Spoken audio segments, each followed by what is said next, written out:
Honorable for Women Affairs and former Minister of State for Primary Education, who also served as a Member of Parliament representing Mubende District, having been the first woman to join the LEGICO in 1960. She was also a serving member of the Rukiko of Buganda Kingdom. And she has been one of the few living Ugandans who have witnessed Uganda's history from colonialism to the present day. A Fulbright program alumni of Indiana University, her participation as the first Uganda woman inspired many young women to go to school at a time when society was promoting mainly boy-child education. I have been checking through the Hansard, and I saw two major aspects that can define her. One, she was always fighting for the marginalized, and number two, she was always very passionately fighting against corruption. I have one of the most interesting ones, the Hansard of 6 April 1999, where they were considering the report of the Select Committee on Affairs of Ministry of Agriculture, Animal Industry and Fisheries. And she had very strong words for the corrupt, and she pushed so much to ensure that the underprivileged are indeed considered in whatever government was doing. Now, on a personal note, I want to extend condolences to my brother, Daudi, who has been a personal friend for some time, and I happen to be his client for some good years. And I never had a chance to meet OHT Joyce, but at least I'm very, very satisfied that through Mr. Daudi Mpanga, I've met her. Because if you bring up a child of that stature and that character, I'm sure that child would have been learning from such a character. So I'm really proud to have. And a few days ago, he had just given me, they celebrated 20 years of their law firm, A.F. Mpanga Advocates. So he had given me this book. He called me and gave me this book, The Great African Story, about their law firm, the journey. And you could see he was showing how the family, the mother, had brought him up, and the very rare characters she had inculcated in him and the whole family, to the extent of knowing that professionalism is above everything, above money, above what. And this is the true depiction of Honorable Joyce Mpanga. I continue to extend my condolences to the rest of the family, to the country, to the Kabaka of Uganda, to His Excellency the President.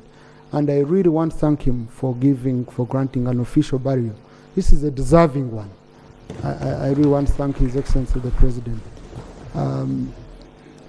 Honorable colleagues, today we shall, when you read through the Hansard, it will be maybe guiding us in our submissions in the House, that if the unfortunate happens, if that day comes, we shouldn't be struggling to define you. We shouldn't be struggling to say, but now how do I speak about this one? You start struggling for words with the colleague you've been with for 15 years, for 10 years in the House. That's why I always remind us that we should always go back to the Hansard and we look at our senior people, our elders, how they used to submit on some of the critical issues in society. So it was very, very easy, even for me, who never had a chance of meeting Honorable Joyce Mpanga. When I read through the Hansard, it gave me a true picture of what an astute legislator she was, and the most critical issues she espoused as a person. Also condolences from the Right Honorable Speaker of Parliament, and she has said, Mr. Daudi, I ensure that I register her personal condolences to you and the whole family. With those colleagues in the public gallery this afternoon. I'm receiving here condolences. I have received one from Honorable Migade Robert Ndugwa, chairperson of Uganda NRM Parliamentary Caucus, and it's registered. Yes, NRM has its caucus in Uganda. Yes.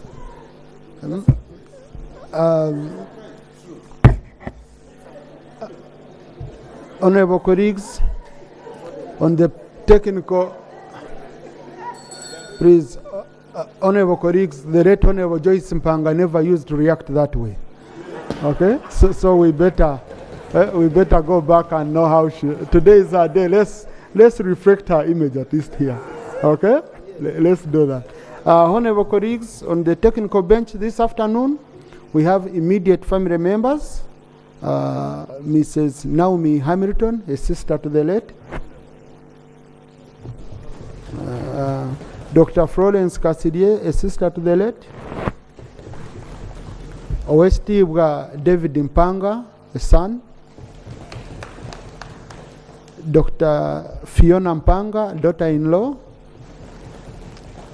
Dr. Jeff Sebuyira Mukasa, son-in-law. Dr. Lydia Mpanga Sebuyira Mukasa, daughter. And Mr. Peter Warusimbi Mpanga, son. I think you can hear the honors when they're introducing. Eh? Yes. So we have really to do much, honorable colleagues. They've come to join us as we pay tribute to their late mother, to their late sister, and friend. Please, let's join me in welcoming them once again. Next. The casket shall be transferred to the chamber as the House raises to receive the casket.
The anthems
Members may take their seats.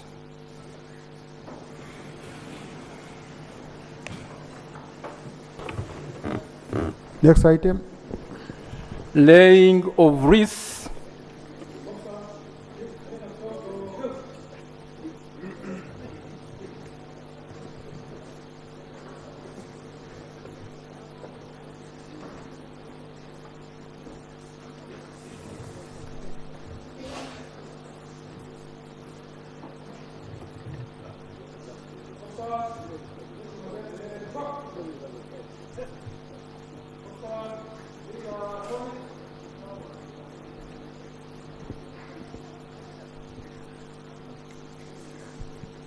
Laying of wreaths in the following order.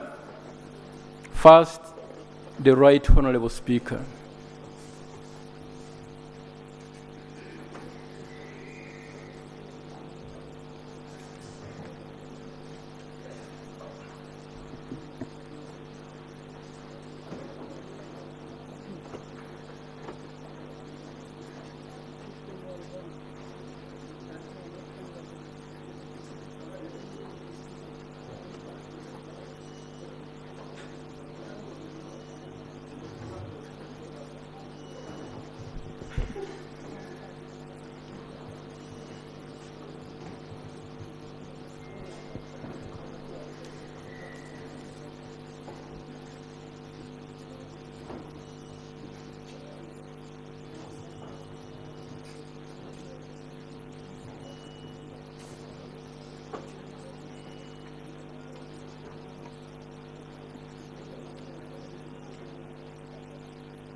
Followed by the Right Honorable Prime Minister, Leader of Government Business.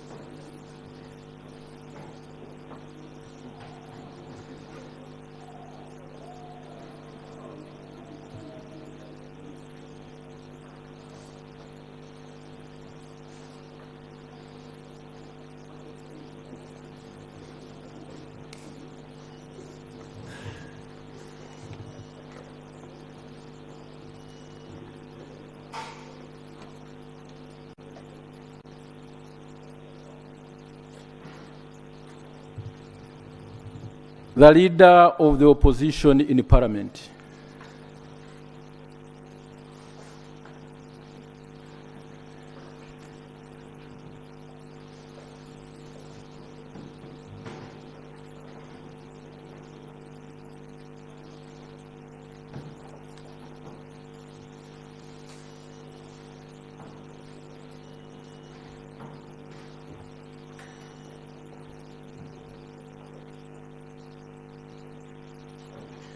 The Government Chief Whip.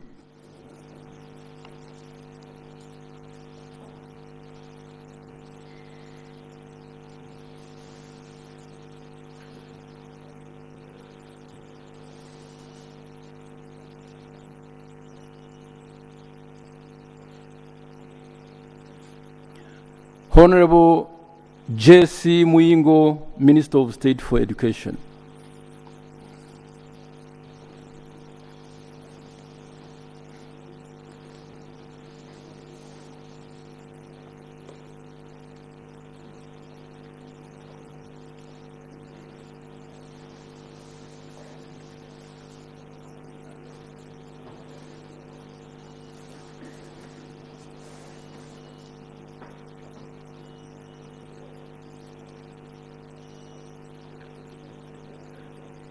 The Parliamentary Commission.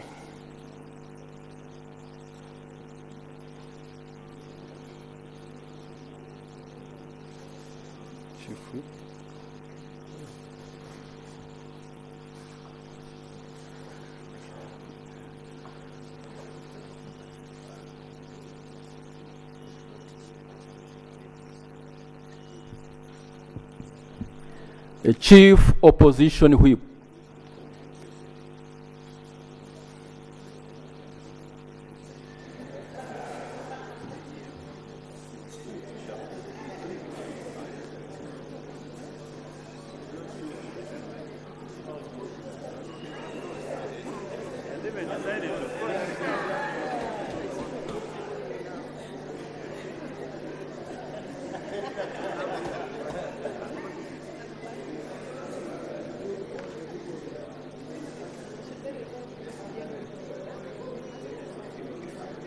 The National Unity Platform.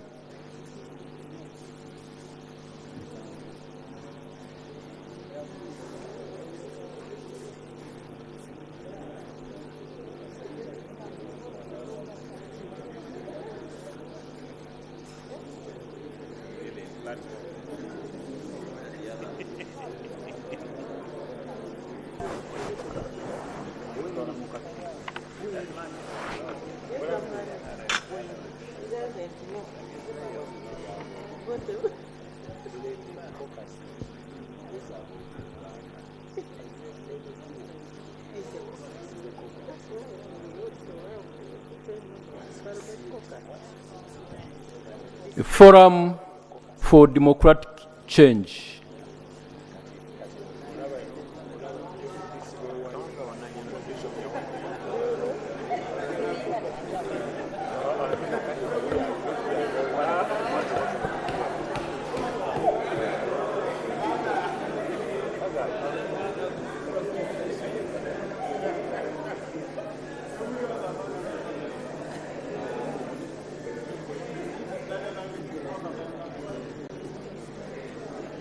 Democratic Party.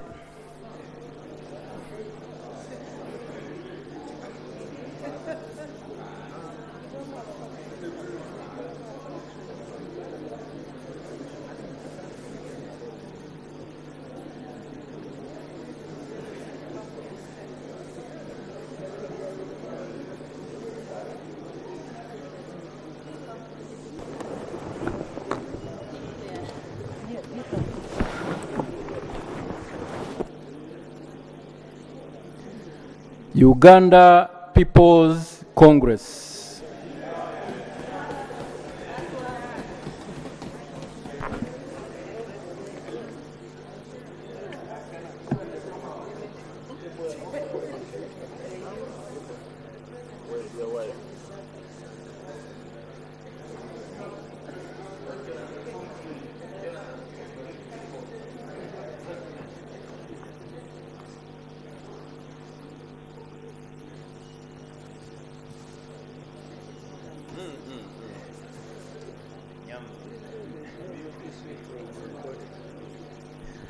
Justice Forum.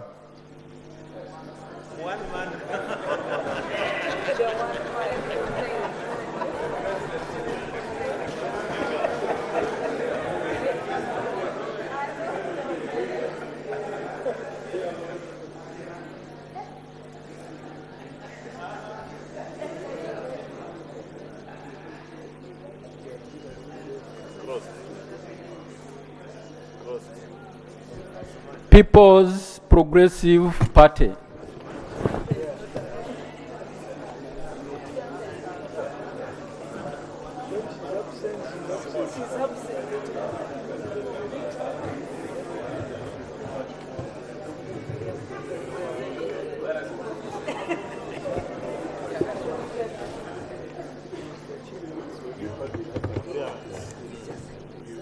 The Independents.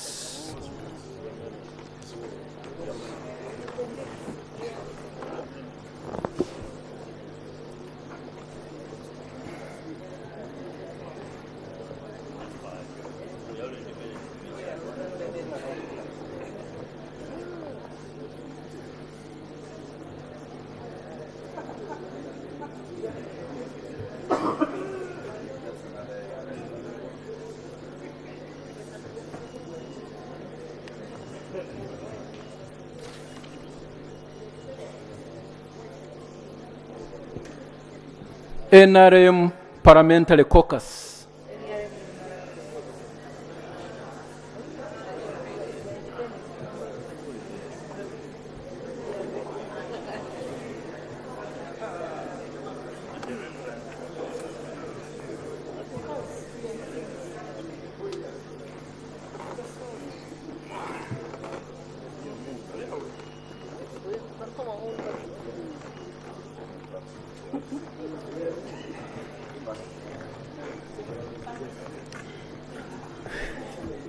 Buganda Parliamentary Caucus.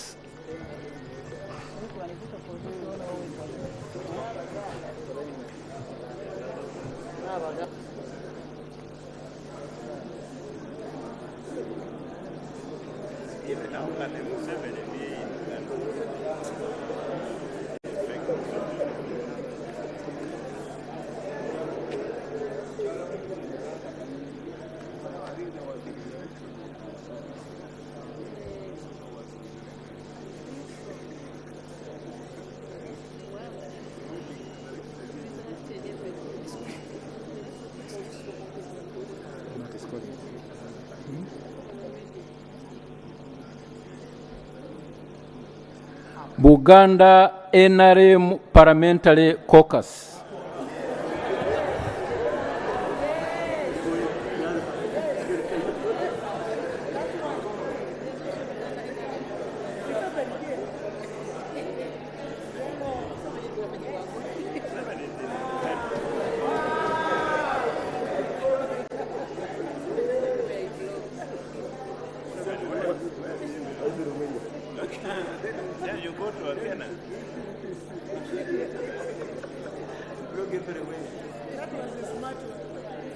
Karamoja Parliamentary Group.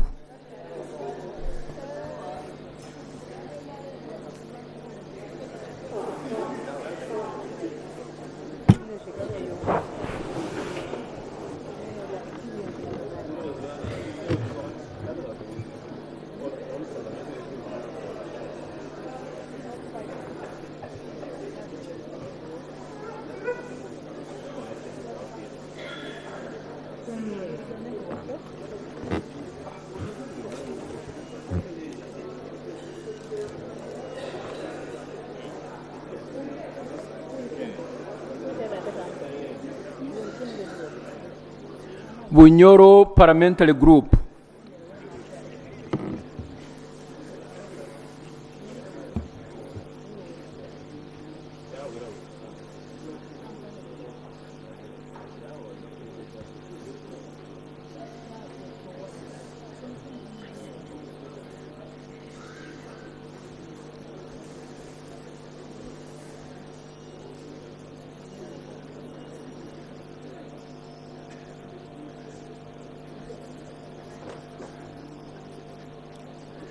Teso Parliamentary Forum.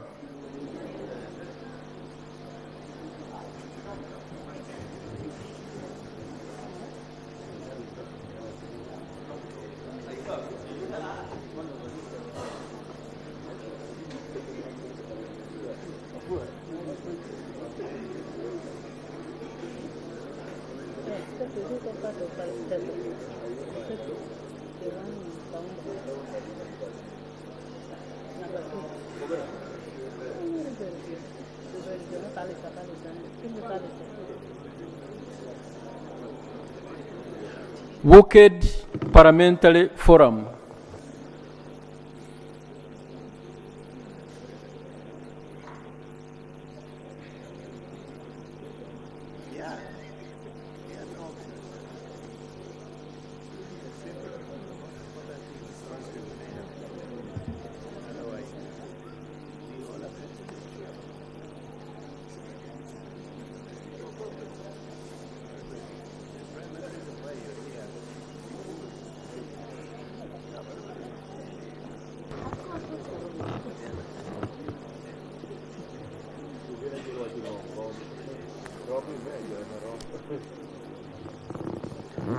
Chigezi Parliamentary Forum.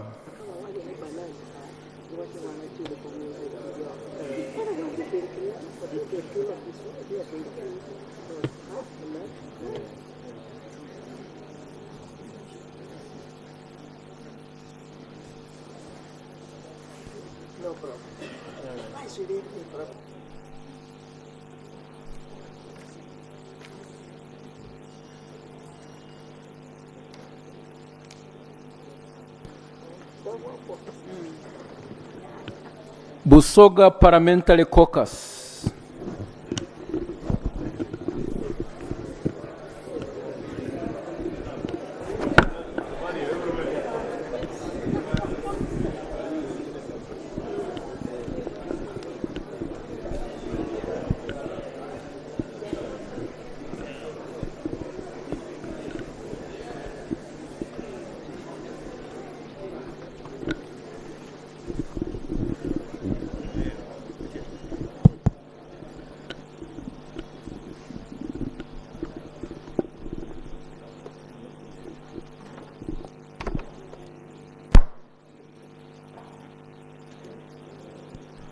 Workers' representatives.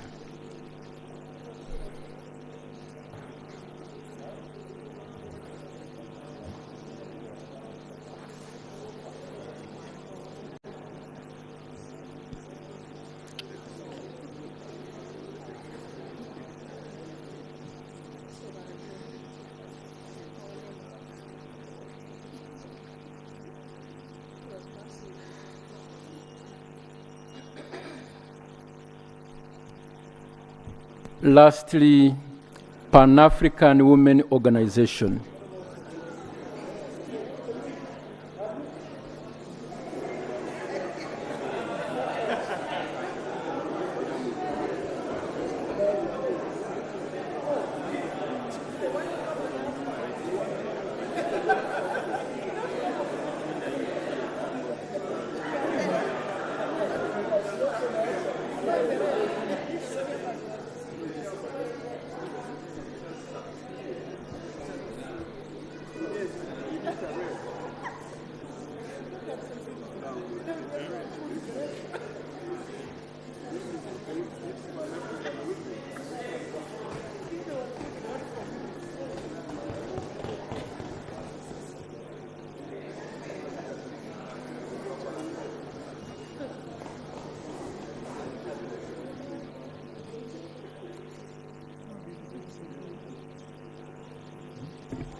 Thank you.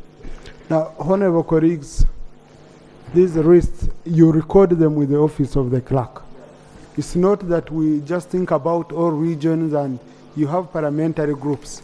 So if Sebei has not registered, next time I don't want us to exhibit or what I've seen here. It's not good, especially on such a day. Okay? Yeah, so ensure the leaders of the different parliamentary associations, you go and you register with the clerk if you have a risk. You might not be wanting to put a risk. The clerk can't force it onto you. Okay? Thank you. Next item. Item number 5 on the order paper, motion for a resolution of Parliament to pay tribute to the late Honorable Joyce Rovin Sampanga, former Member of Parliament, Minister and distinguished educationalist. Thank you. Honorable colleagues, before the Prime Minister comes, in the public gallery this afternoon, we have Honorable Captain Otekat John Emily, former Member of Parliament, Honorable Mike Kennedy Sebaru, former Member of Parliament, Honorable Butere Anthony, former Minister and Member of Parliament, Honorable Professor Tarasis Baza Nakabwejere, former Minister and Member of Parliament, Honorable Dr. Miriam Matembe, former Minister and former Member of Parliament. They've come to join us in paying tribute to the late Honorable Joyce Mpanga. Please once again join me in welcoming them. Honorable colleagues, also we have members of the extended family of the late Joyce Mpanga. I will request clerk to get their names for the record, so that because there are not many, so we can easily put the name on the record of the Hansard. Right, Honorable Prime Minister.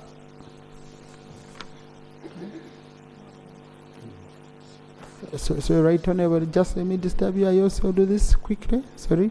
In the public gallery this afternoon, we also have teachers and pupils of Kanywero Public Primary School from Kayunga District. They are represented in Parliament by Honorable Nantaba Aida Arias and Honorable Tebandeke Charles. They've come to join Parliament in paying tribute to the late Honorable Joyce Mpanga. Please join me in welcoming them. Thank you. Right, Honorable.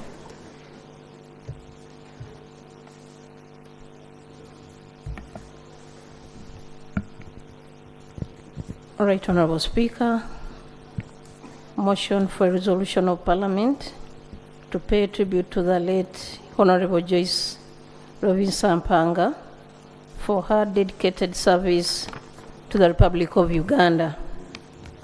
Moved under Rule 56 of the Rules of Procedure of Parliament. Whereas the Parliament of Uganda received with deep sorrow the sad news of the demise of Honorable Joyce Lovisa Mpanga, which occurred on Saturday, 18th November 2023. Aware that Honorable Joyce Mpanga was a celebrated educationist, women's rights activist, and veteran politician who served in various key positions in the political and public service of Uganda, including the first female representative to the Legislative Council in 1960, the first African deputy headmistress of Gayaza High School in 1962, the first female lecturer at the Faculty of Education of Makerere University, the first Minister of Women Affairs in 1988, the first Minister of State for Primary Education from 1989 to 1992, the Member of Parliament representing Mubende District from 1996 to 2001, and member of the Buganda Luchiko from 2009 to 2023. Recognizing that Honorable Joyce Mpanga was a long-standing advocate for gender equality through promoting and advocating for women and girls' rights, and therefore shaped the narrative of women's participation in politics, social, and economic development. Appreciating that Honorable Joyce Mpanga was a distinguished leader who exhibited excellency, resiliency, integrity, and diligence in the leadership positions she held, and consequently impacted upon many Ugandans to deliberately contribute to the social and economic transformation of Uganda. Now, therefore, be it resolved that Parliament collectively conveys its deepest condolences to the bereaved family, relatives, friends, and the people of Uganda for the loss of a distinguished citizen of this country. And Parliament takes cognizance of the dedicated services and profound contribution that Honorable Joyce Mpanga rendered to the people of Uganda. Your Right Honorable, I beg to move. Thank you. Is the motion seconded? Yes. The Leader of Opposition, Honorable Muyingo, Honorable Namuganza, Honorable Cecilia Ogwar, Honorable Basarirwa, Honorable Namuyangu. There are colleagues she had in the House. So, Honorable Kabasharira, yes, Honorable Abubakar Kawalia, Honorable Karwanga, Honorable Cheru, Government Chief Whip, Honorable Bahati, the whole House. Honorable Chemaswet should be recorded. Thank you. Right Honorable Prime Minister, would you have to speak to your motion?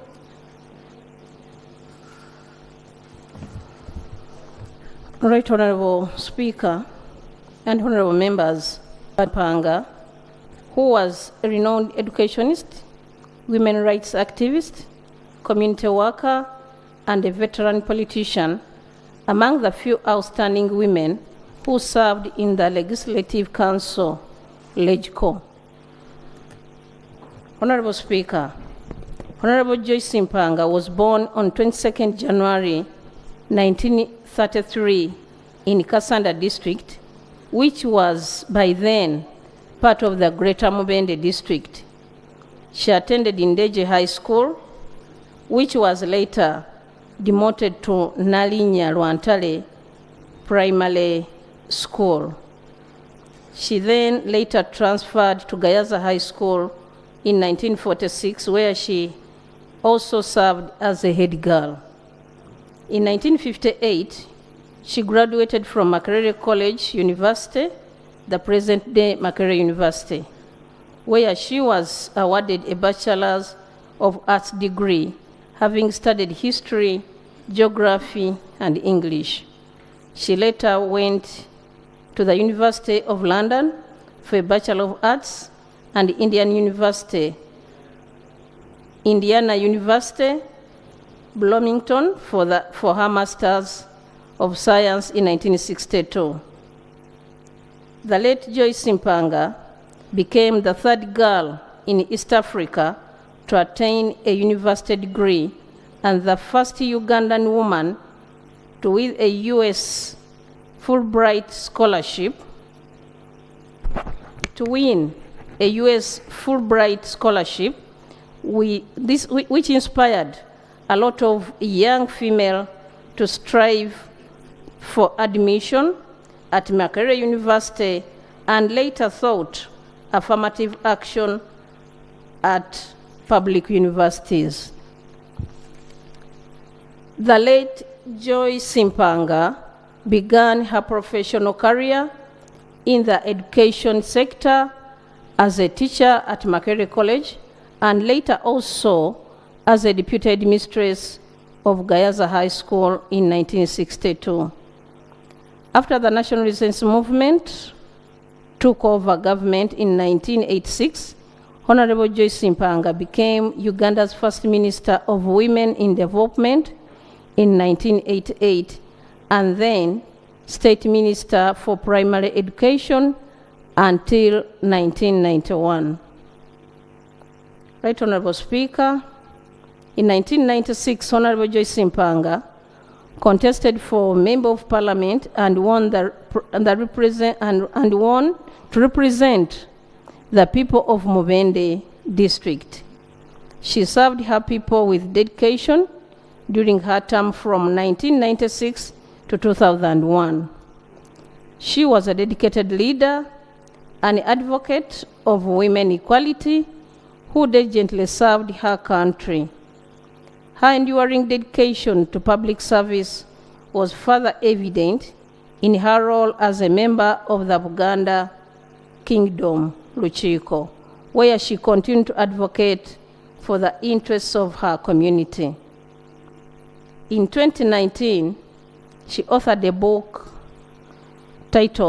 which title is It's a Pity She's Not a Boy, in which she came out strongly to inspire rural girls, emphasizing that their aspirations hold immense value irrespective of their humble beginnings. This showed unwavering commitment to empowering younger women and girls to better citizens. She also served as an executive board member of the National Council of Women, as a founding member to Uganda Women's Efforts to Save Orphans, that is UWESO, and as a chairperson of the NGO board.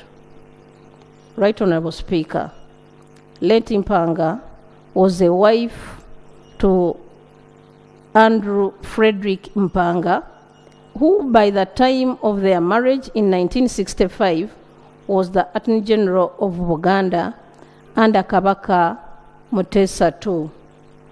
She was the mother to a lawyer and author David Frederick Kisitu Mpanga.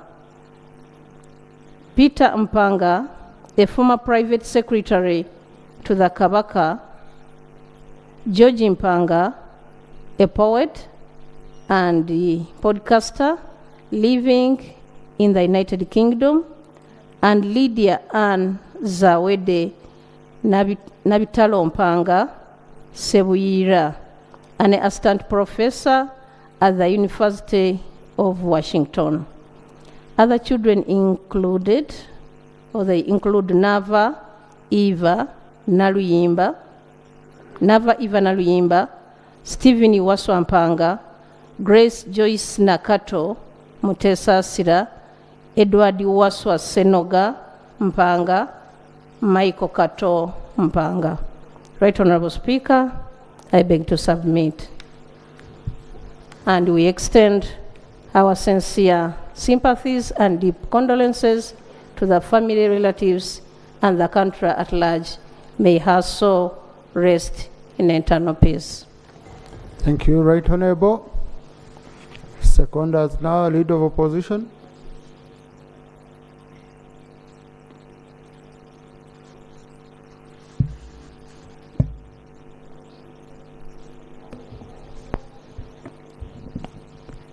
Much obliged, Right Honourable Speaker. I join the Right Honourable Prime Minister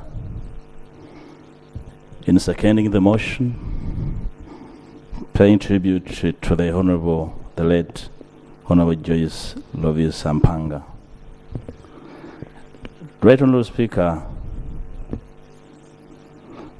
I like your choice of words in your preamble, in the preamble of your communication, to the effect that this is very deserving.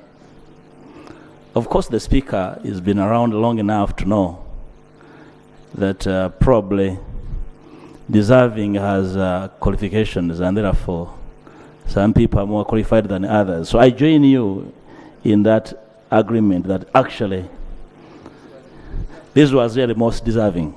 Right Honourable Speaker. Right Honourable Speaker, we are here today to pay tribute to an astute leader, the Honourable Joyce Lovisa Masembe Mpanga, who has diligently served this nation in all portfolios she held. On behalf of my family and the opposition in Parliament, I condole with the family and the rest of the country for the loss of Honourable Joyce Lovinsa Mpanga. Right Honourable Speaker,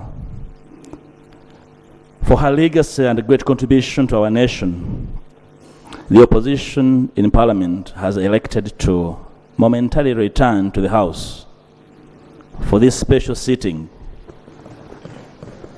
given her strong advocacy and impeccable record in the realm of the rule of law and respect of human rights and freedoms.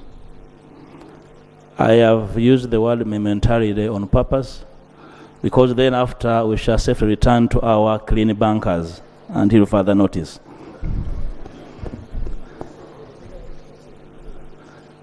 Right Honourable Speaker, the country mourns a spirited patriot, a mother, an incorruptible leader who dedicated all her life prioritizing the interests of the people. She has been known as a woman of many fasts, and her accomplishments, well enumerated, have inspired many in the academic world and governance. She has been a known champion of women's rights, one of the first women to be nominated to the Uganda National Assembly, LEGICO as known then. First African woman lecturer in the Faculty of Education at Mackay University, first female graduate with a master's degree, first Minister of Women Affairs in Uganda, first female minister for primary education in Uganda, and Gaza High School's first African deputy headmistress.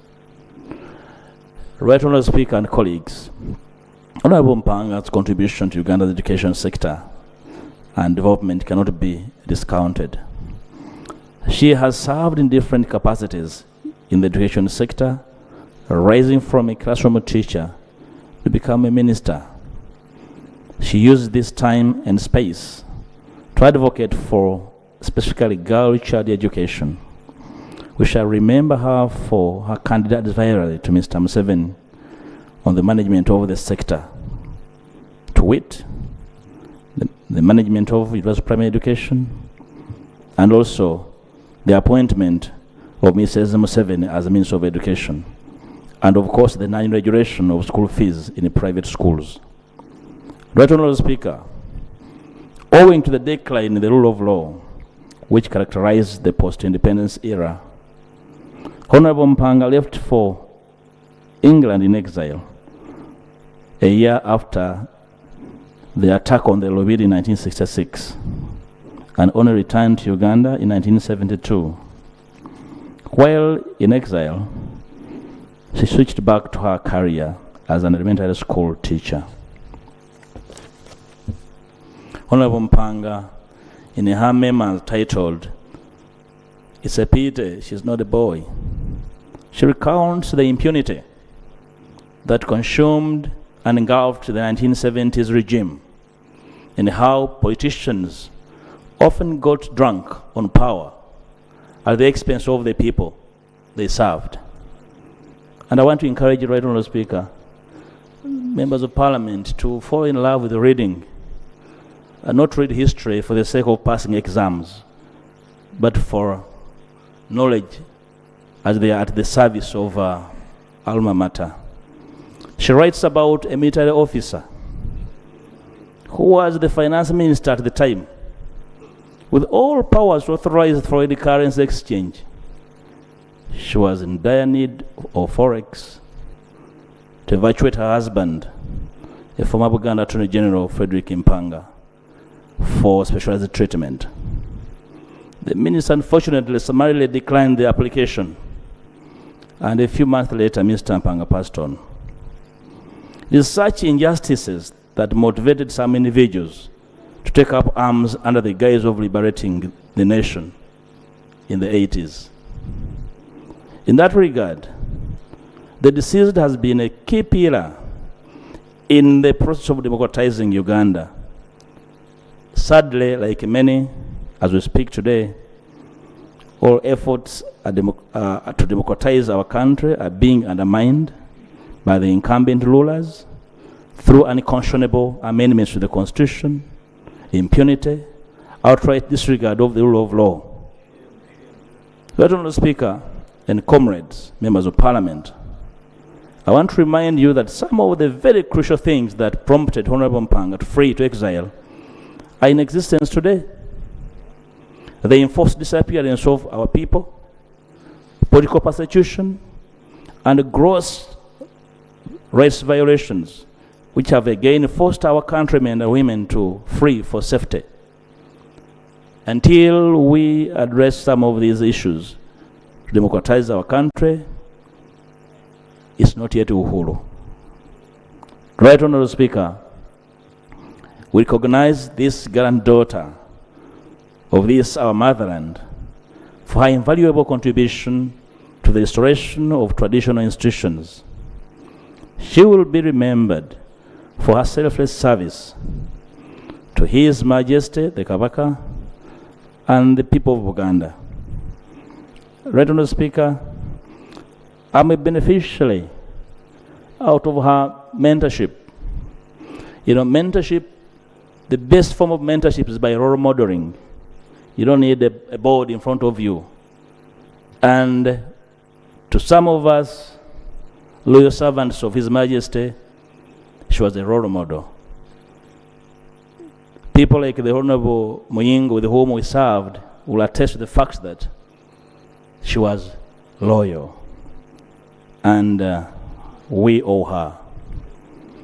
Right Honourable Speaker, as I conclude, I'd like to applaud her as a mother for taking care of her children. She's not leaving behind a problem to the nation, but rather very diligent servicemen and women of this, our motherland. We appreciate her. May the soul of our beloved mother, the Honourable Joyce Lovinsa Impanga, rest in eternity. We stand with the family in this moment of agony. His Majesty the Kabaka, where she served as a Luchiko member, and the nation at large for this great loss. I beg to submit. Thank you. Thank you so much, Leader of Opposition. Independence, Honorable Mshemeza will represent the Dean of Independence.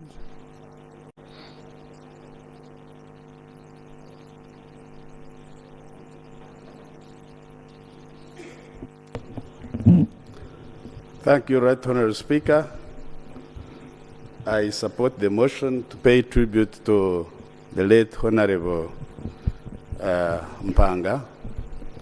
I knew the late for many years, but I'm going to pay tribute on 3 areas. The first one is in the area of gender equality and women's empowerment. The late made a fundamental contribution in formulating the national gender policy. I remember very well, she was very particular on the issue of gender mainstreaming. We need to reflect now, as we pay tribute to her, how far we have gone on the issue of gender mainstreaming. How are we performing on the issue of gender responsive budgeting? This is an area where we need to reflect as we remember the Lente Mpanga. The second area I want to pay tribute is in education. I also recall very well that she made a contribution to the education policy, and at that time, the review that led to the popular 1992 government white paper. I know right now there is also a process going on reviewing education, but this is the time to remember the late Mpanga. And I believe if she was still alive, even in her old age, she would still make a contribution on the ongoing education review. The third area I want to pay tribute is in the area of integrity. Right Honorable Speaker, from what I observe, we are about to lose the war on corruption. We are about to lose the war on corruption. And the late Mpanga was a person who was really a person of integrity, who would not engage in corrupt practices. And I want to suggest, Right Honorable Speaker, that the three arms of government, you could have a caucus.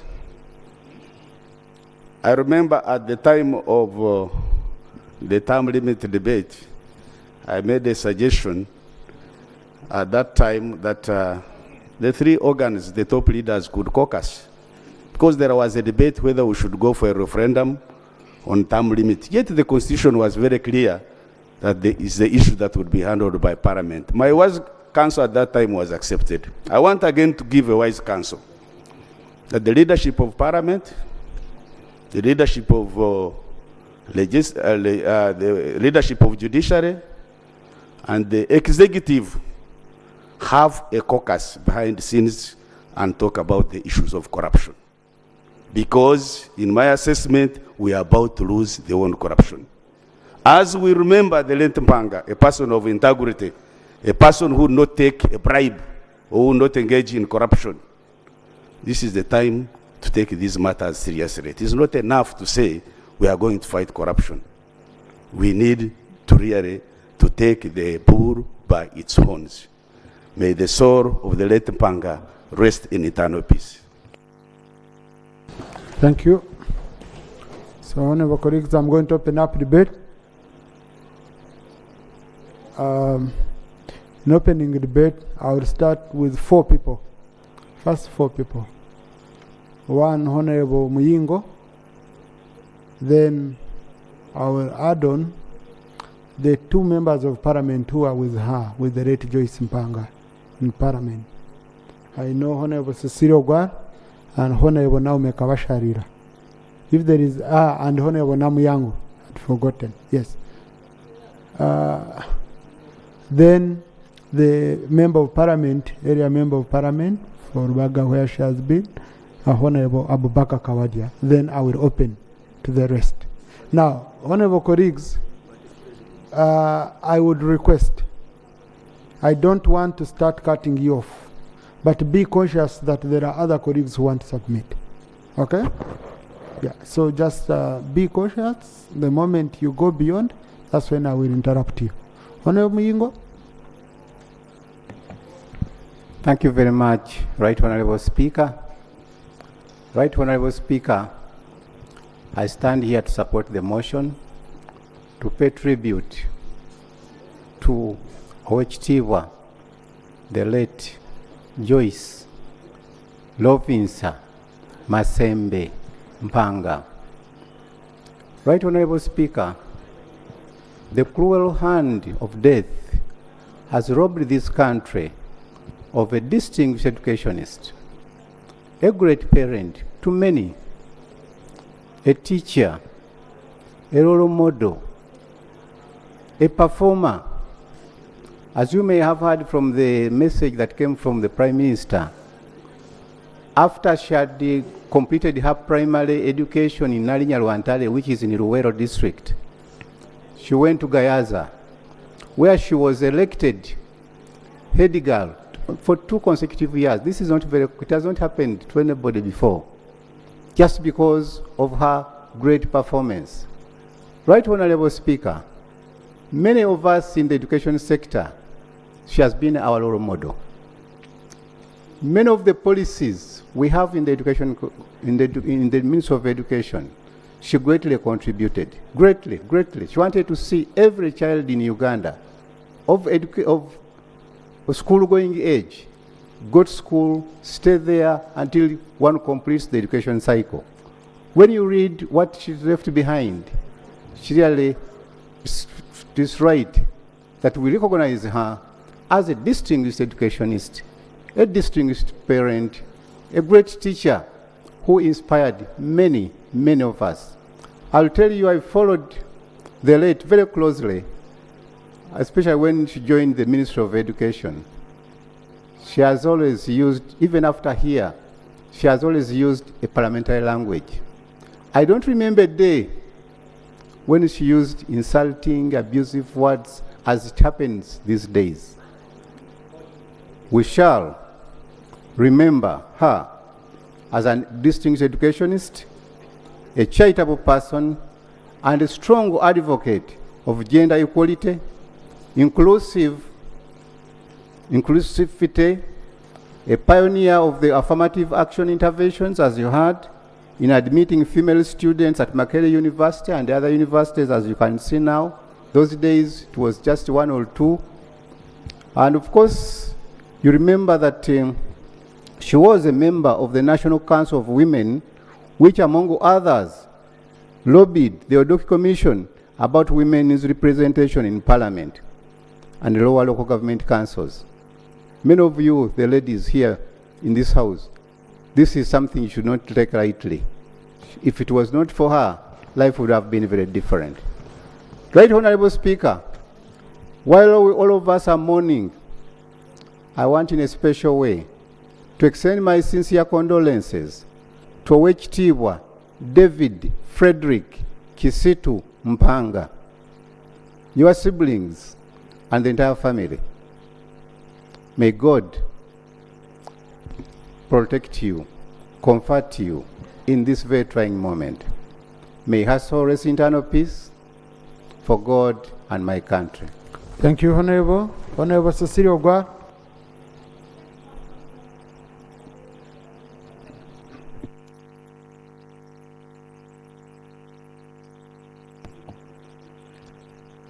Thank you, Right Honorable Speaker. It is very important that we as women should appreciate this session, because it has allowed us to appreciate the role a woman can play if she is given an opportunity. Right Honorable Speaker, while I pass my condolences to the family of Joyce Mpanga, I want to let you know that the whole of Africa is mourning the daughter of Uganda who has fallen and whose memory has brought us today here. Right Honorable Speaker, the casket before us is of our dear sister, our dear friend, a freedom fighter, a dedicated wife, a widow who can feed orphans without begging anywhere, a woman who has demonstrated that you give me education, I can do anything over and above what a man can do. This is the lady before us. She was an educationist, a politician, a philosopher. I have thought of words. This son of mine, naughty one called Mwanga Kivumi, was asking me, are you going to speak to us in English or in Luo? I said, you try to understand what I'm saying. Don't care how I've said it. So I hope by now he's catching up. Right Honorable Speaker, Joyce Mpanga left Uganda in tears, but also left Africa feeling that sense of loss. Because Joyce's role in the liberation struggle in the early days when women's role was purely in the kitchen and giving birth, that was the time Joyce stood up. The whole of Africa is standing with Uganda in mourning this great lady called Joyce Mpanga. As you know, I'm the chair of the Uganda chapter of the Pan-African Women Organization. And it's important you come to know, you must know, that PAO, or Pan-African Women Organization, came to be before OAU came to be. Before African Union was formed, the women of Africa came together, including Joyce Mpanga and some of our great women of Uganda, stood together and they gave birth to PAO in 1962 before OAU was formed in 1963. Really, how can you forget Joyce Mpanga? Right Honorable Speaker, I've heard from the Prime Minister that Joyce was the first woman to be elected to the Legico, or Joyce probably was the first woman to represent women in the Legico. I think all of us must reread the Hansard and our history.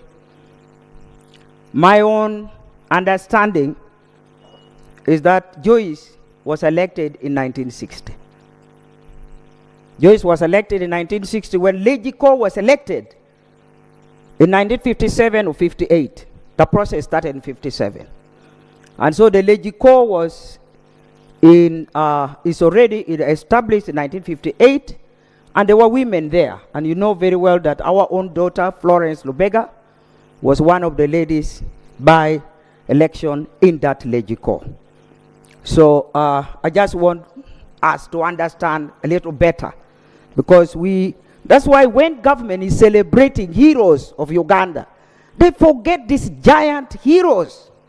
These are heroes beyond heroes, who should be remembered before you think of anybody else.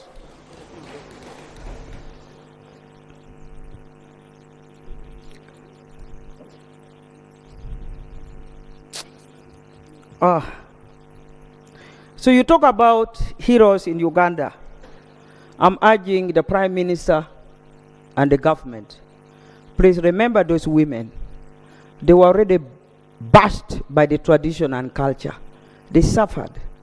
Today, all we are asking you to do is remember them. Remember the role they have played. That's all. They're not begging for anything. Now somebody is saying, oh, Joyce would have participated in the formation of policies. Joyce just died yesterday. How many times did you call on her to consult her for anything in the development of either women agenda or anything? She was an outstanding intellectual. Why didn't you call on her? We have here on the gallery, we have the Buteles. Yona Kanyumozi died, an outstanding economist. Nobody called on him to make a contribution. Let's wake up as Ugandans and use our own resources before we go out to look for Europeans. So Joyce, forgive them, for they don't know what they are doing.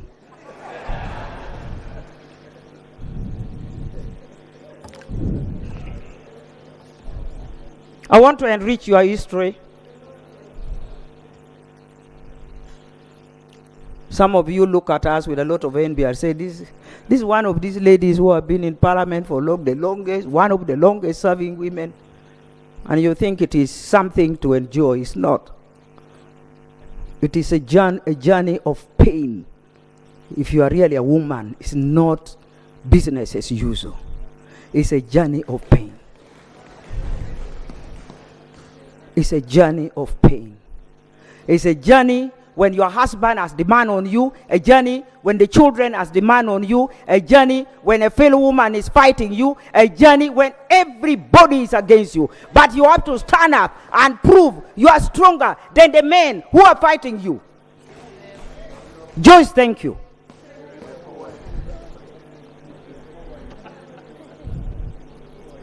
Yeah, even the co-wives are fighting you.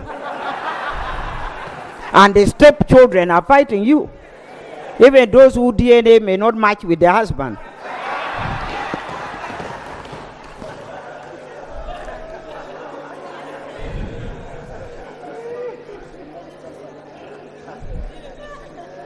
Right Honorable Speaker, forgive me for being emotional, but the days of Joyce has triggered something unusual in me. And forgive me for that. I want to remind you that before Joyce entered Parliament to join her sister Lubega, an Irish-born lady called Boyce and an Indian-born lady who was my namesake, Dorothy Barbara Sabine, were the representatives of women in the Legico prior to the election of 1958. So we were represented by foreigners. As you, Speaker, bring some Europeans here and some Americans here, and you talk about the gender agenda or the policies that the Joyce worked for, what would be their contribution? That is the history of Uganda, the history of girl child in Uganda. We were represented in the legislature by foreigners until eventually, slowly by slowly, even by nomination, people joined in. Right Honorable Speaker, I'm not here to talk about the usual that you people have talked about or the government has picked up from the Google's record. But I just want to say that we are celebrating the role played by our own Ugandan daughter in the legislature. Joyce did a lot, although she was not so much of a loud talker, but Joyce did a lot and used that quiet character of hers, confident, to push a lot for this country, not only for women, but for the whole entire education system, as the minister has just shared with us. I want to let you know that apart from Joyce playing a role in the politics of Uganda, it is amazing, and Speaker, if you would allow me, it is amazing that the struggle for liberation of Africa, a young girl like Joyce at her age got involved. And not only Joyce, some unthinkable young girls got involved and very vigorously. And they made sure Pan-African Women Organization came to be and drove the affairs of the liberation struggle from the front of women, leaving the men still fighting who will be our chair if we come together as OAU. But the women came up and they formed an organization. Allow me to read just a few names, which some of you may want to reflect one of these days. The mothers of Africa. Bibi Titi Mohamed of Tanzania. I'm sure many of you have read about her. Jean Martin Sisi of Guinea, who was the first Secretary General of PAO. Ruth Nato of Angola, Hua Keita of Mali, Palma Kisosonkole. I think many people thought she was a Ugandan, and I think she was a Ugandan. But I think later on, when you look deeper, you find that she's from South African origin. That's what it came to be. Rebecca Mulira, our own Ugandan. Margaret Mambui Kenyatta, the daughter of Kenyatta. Joyce Mpanga, our own, please, even if we are born in, clap for her. She was number 8 in the list of the founder mothers of PAO. Fatia Betaha from Algeria. Litimani Mutoni, the writer, the journalist from Kenya. You have all read our book, My Blood is Not on Sale. Phoebe Asio, the former MP from Kenya and also a member of the Legicor then before independence. Albertina Sisulu from South Africa. Maria Nyerere, our own from Tanzania, and several others. So these are the founder mothers. And I beg you, if you have any differences with Joyce Mpanga, the children have repented. Some of us women who are still alive will repent. But please always remember Joyce Mpanga and her team, who did not only fight for liberation of Africa, not only to liberate holistically, but also to liberate women. Please always remember the role that Mama here has played. Always remember. That is what I'm begging of you. Joyce, along with other women, of course, converged in Addis Ababa in 2018, together with one of the daughters. I don't know whether she's around. That daughter accompanied the mother in 2018 to revive the activities of Pan-African Women Organization in Africa, so that we can become vibrant again and stop the guns which are raging all over Africa. That was the role that Joyce Mpanga did in Addis Ababa recently, in 2018, to make sure that we shut a new program of how we can silence guns in Africa and start the journey for development and unity in Africa. That is the role she has played. And I want us to say that Joyce, now that she has entered the casket, though many of us will not want, and I'm sure if we were to ask the family members, they will say she could have waited maybe another 1 month or 2 months. But the question is, she would have to enter anyway. So now that we have agreed with God that she has entered the casket and she's going, what message would she leave with us? I think that is our challenge now. How do we remember Joyce as an educationist, a pioneer woman mobilizer,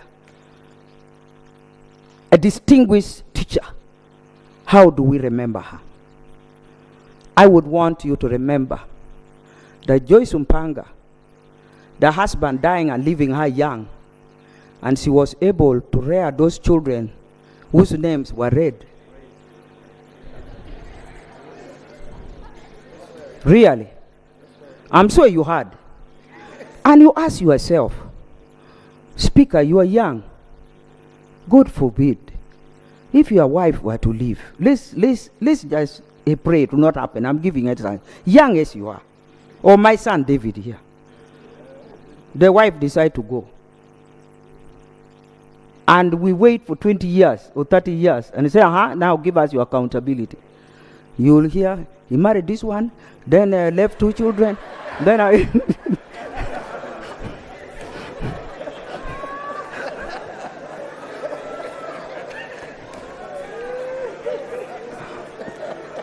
So really, and why I'm saying this, I want the Ministry of Education to stand up to the call we are making today. Let us increase the budget on girl child education. Because Joyce has been able to prove you educate a girl, you educate the entire community and the entire country. Joyce's children did not put a burden on the family of anyone. Did not put a burden on the government. The mother was able to stand up and provide for the family and the children. That is a commendable message, which has left with us, the women. So we must walk in our footsteps. Joyce Mama, thank you very much for what you have done. As a widow, you have left us a very rich history. You have not left shame with the children. You don't have to explain, this one, I think my half-brother, you know, after my father died, then something happened, I don't know. But then this... Right, Honorable Speaker, I am here to conclude. Thank you.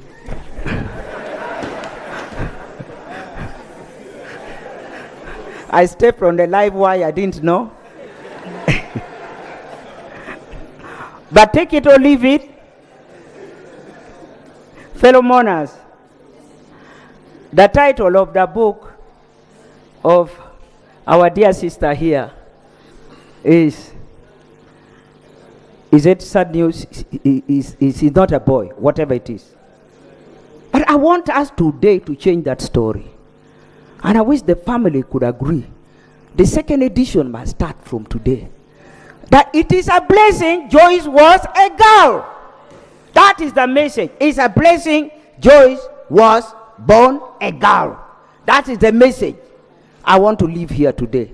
Speaker, whether you want to endorse it or not, I've spoken it. It is recorded in Parliament.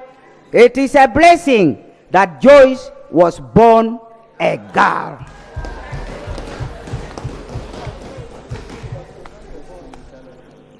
My dear family, I stand with you in this morning. We celebrate the life of our sister. We are not mourning.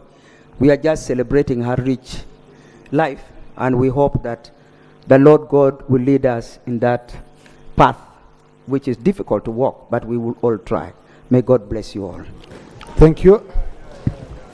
So, honorable colleagues, you've seen why, we needed to give our mama enough time. But if you listen to her seriously, there are people we should be looking up to, but also looking out for. Last time when I came from visiting Mama Rhoda Karema, I told you, honorable colleagues, and I said, you can make arrangements and you reach out to such people. I know Mama Miri Obote, if you talk to Honorable Kena, would make some arrangements. My mother is in Mitoma, so it might be difficult for you to go to Mitoma and then you come back for a parliamentary sitting, so you can exclude her. We have those we know extremely very well that played a very, very critical role. And you can learn a lot from them, really a lot. And sometimes, to be honest, these people are ornery. They want to speak to us, but they can't reach us. They cannot come to Parliament to look out for us, but sometimes they want to speak to us, even writing to them, by the way.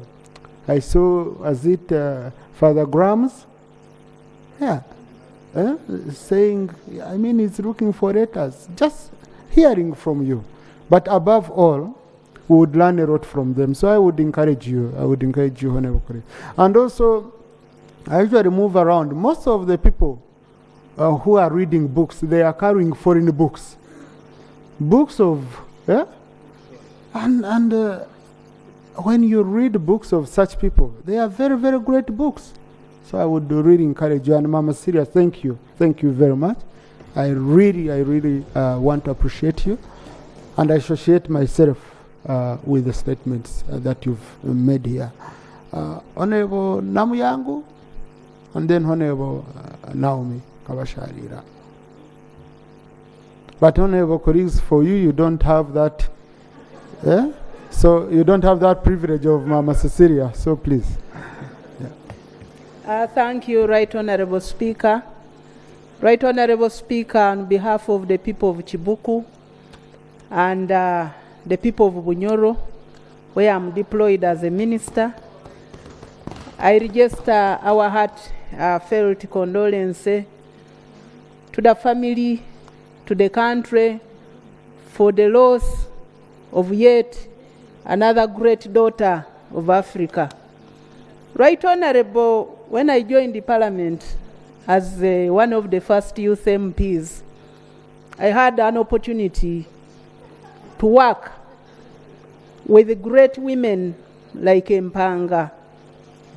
She was a delegate worker, soft-spoken, very principled, but at that time, we used to have a forum where all the women legislators would come together very regularly. And we had these great women talk to us. They would mentor us. Joyce was one of them. They would not leave you the same as a younger legislator. Joyce was an advocate for gender equality, but also we learned a lot from her on her education journey, from a classroom teacher to a minister, And as a minister, she advocated a lot for the girl child. It was during that time, guided by the President, General Yoweri Museveni, where the girl child was even given an additional points to join the university. But also were spot on as women leaders to go and mobilize the girl child and the boy child to be in schools and stay until they complete their education. We have lost her. It is very, very unfortunate. At that time, women like Mpanga, Miriam Matembe, Her Excellency Dr. Kazibwe, Honorable Cecilia, Honorable Janet Mukwaya, Sectoreko Victoria, Rhoda Kalema, among others, would talk to us. So I want to pray, Right Honorable Prime Minister, that we need to have such a forum for women to come together and really engage each other. We have WOPA, but that is not enough because not all women are within WOPA. Yes, they would even bring men to talk to us in terms of mentoring and taking care of our families.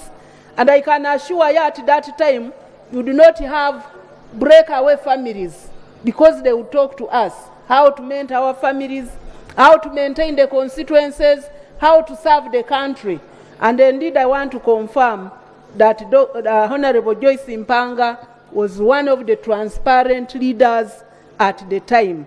We have missed her, and all we can say is that we need to emulate such women so that we carry forward what they started. To the family, I salute you, and indeed again we have a lot to learn. A younger widow, but able to educate all the children. They have become very responsible people who have added a building block to the country. I thank you, Speaker, and may the good Lord sustain the family of our beloved sister. Thank you. Thank you. Honorable Namuyango, who has been in Parliament since NRC days, and she's getting younger every day that passes by. Maybe you would need to talk to us on how you sustain yourself and the constituents. And Thank you so much, Mr. Speaker, for giving me this chance to talk about this icon woman.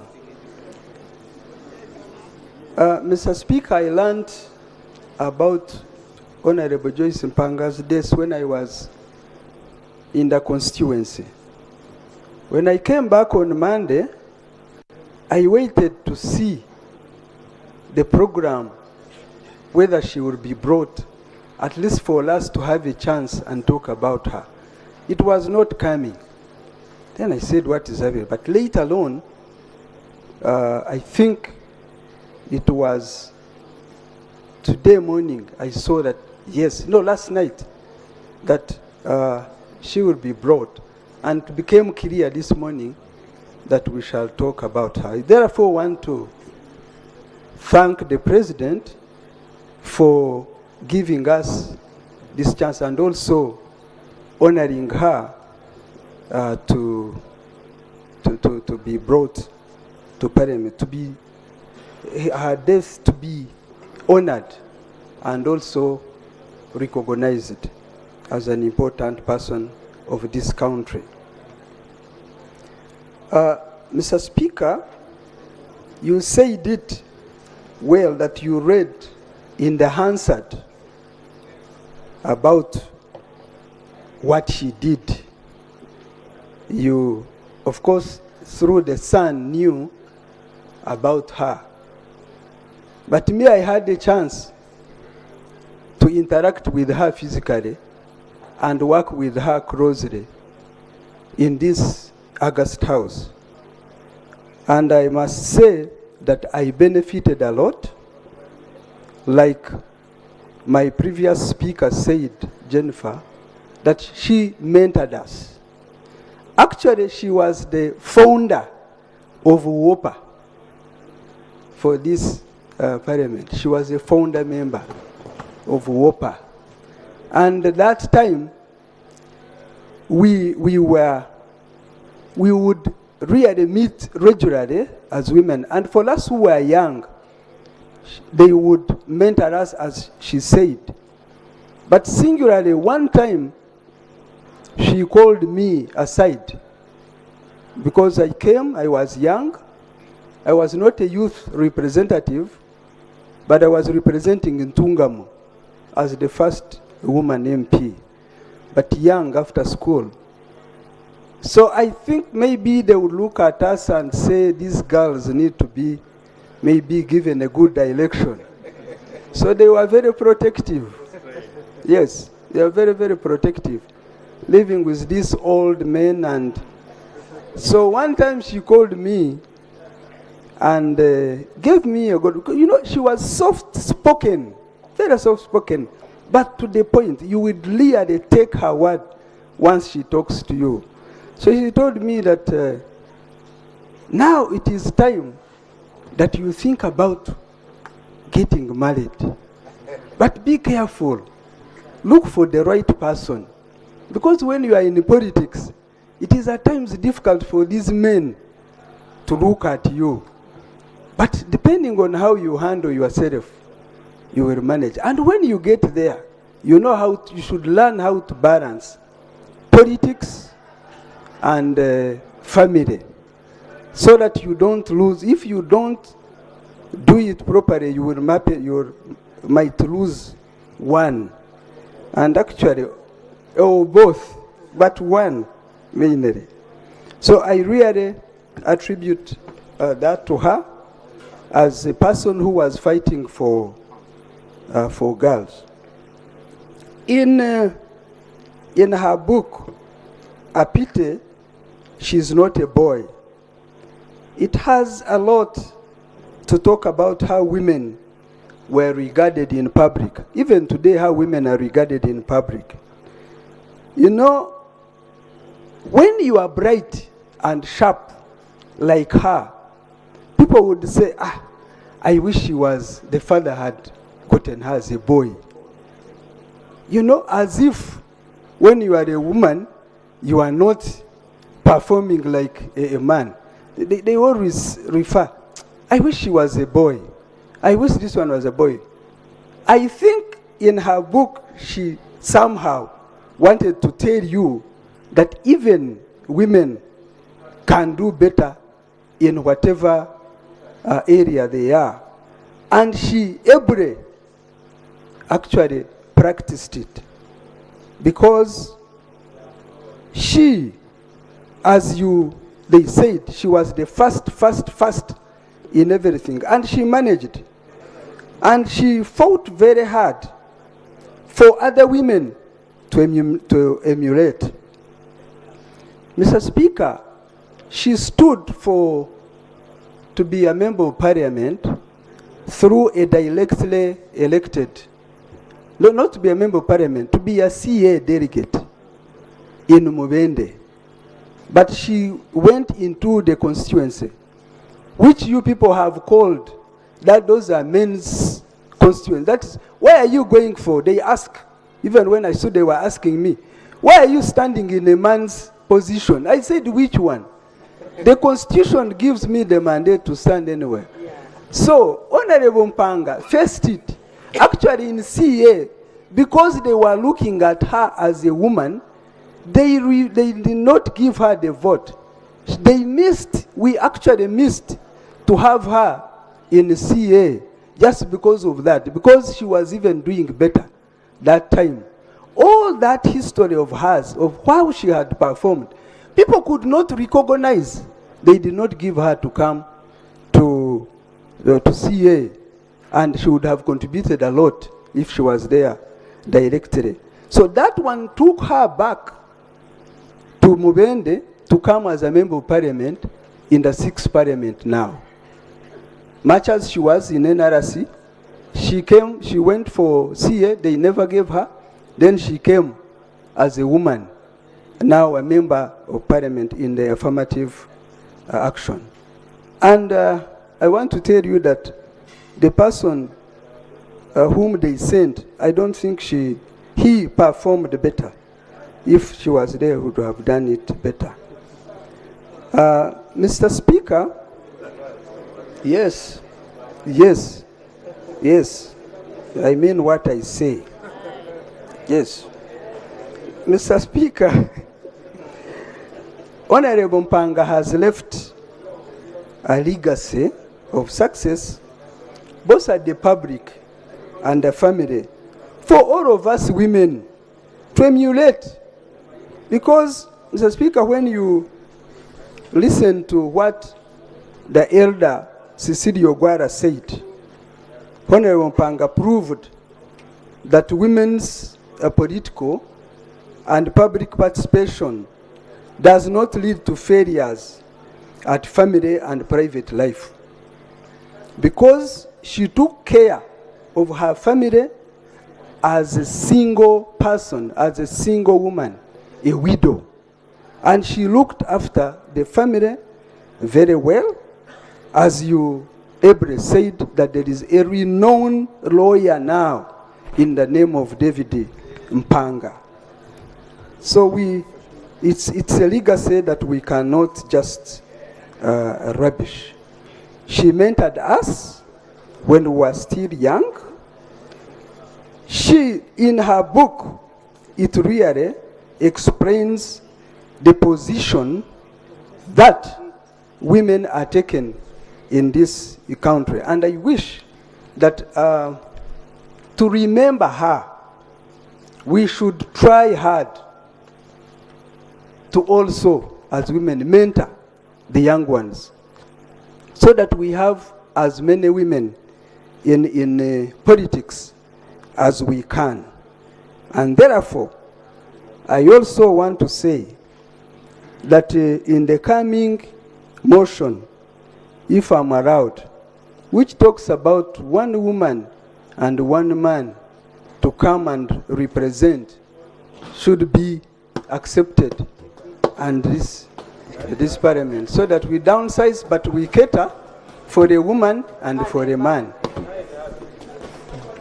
With those few words, I would like to extend my condolences, my sincere condolences to the family, to the country, and to the president for losing such an important person. I beg to support the motion. Thank you. Honorable colleagues, you know, when you have such an elder, we have just a few colleagues who worked with her in Parliament. Okay? Who were members of Parliament. In 1996, no, I'm meaning in Parliament. In outside, your work outside Parliament, we have not yet recorded it here. 1996. Otherwise, very many worked with Mama. Very many. So I'm meaning those ones who are with her in Parliament 1996, 2001. So we have Honorable Akolmoy Janet. Yes. Honorable Akolmoy Janet. Thank you very much. 96. Thank you very much, Right Honorable Speaker. I rise to pay tribute to a great lady, a celebrated educationist, a mother, a mentor. I was privileged, like my colleagues, Honorable Naume and Honorable Namuyangu, to serve with her in the 6th Parliament. Although, of course, we keep serving, getting out, coming back, getting out, coming back. We have to keep remaining relevant.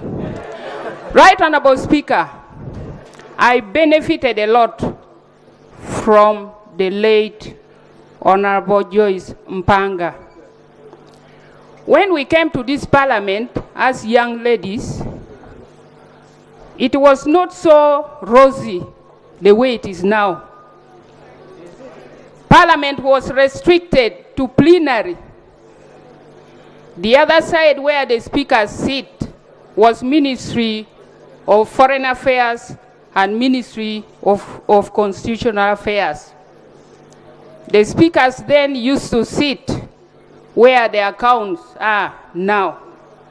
There was no lift. There was nothing like MP's offices. There was no canteen. And if I talk about the salary, you will cry.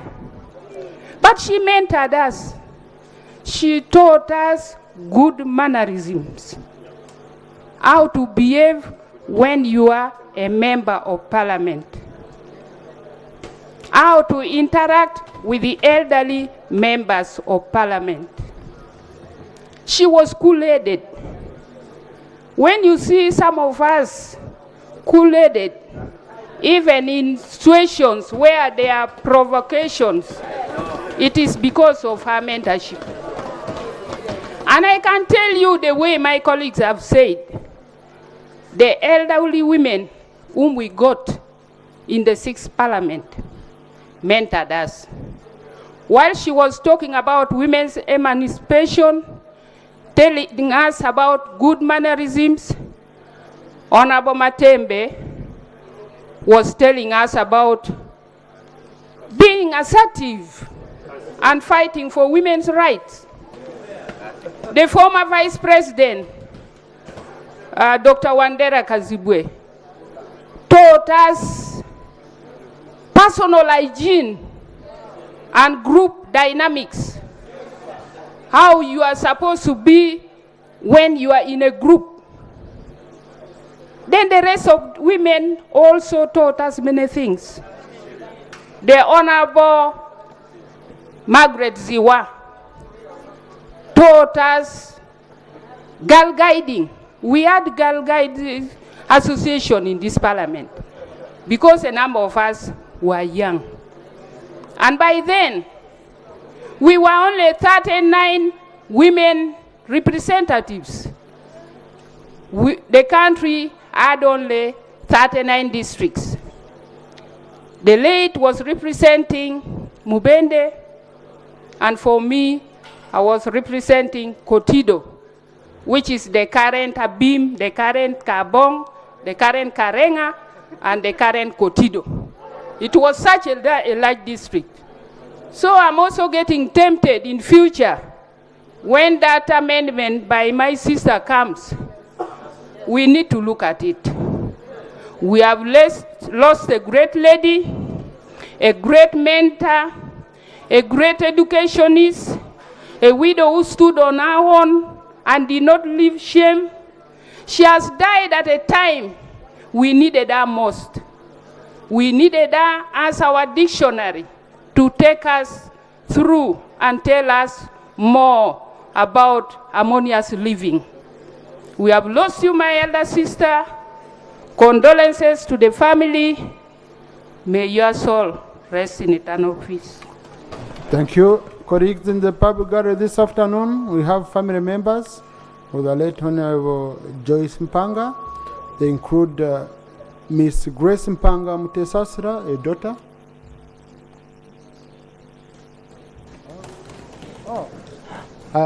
I hope I'm not repeating because Miss Nava Eva Mpanga, daughter. Mr. Dennis Paul Kauma, nephew. Mr. Woj Kawadia Kanyerezi, nephew. Mr. Geoffrey Ziwa, nephew. Mr. Fred Magandazi Chwa, nephew. Mrs. Namudu Musoke Kireka, niece. Mr. Kireka Kenneth, in-law. Mr. Fred Sospa Kawesa, in-law. Mrs. Adarina Rubogo, in-law. Miss Ansila Vategenya, in-law. And Mr. Simeon Kawanzi, first cousin. Please join me once again in welcoming them. In the public gallery this afternoon, we also have pupils and teachers of Mother Care Preparatory School from Wakiso District. They are represented by Honorable Seru Kenya David and Honorable Narima Betty Esther.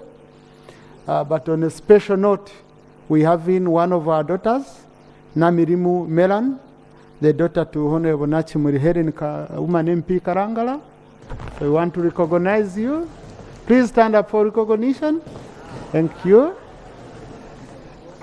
Now, yes, you can see some of us already training potential replacements. Thank you, Honorable. Honorable Kawadia Baker, who is the constituency MP, then I'll call on Honorable Semuju. Thank you, Mr. Speaker and honorable colleagues.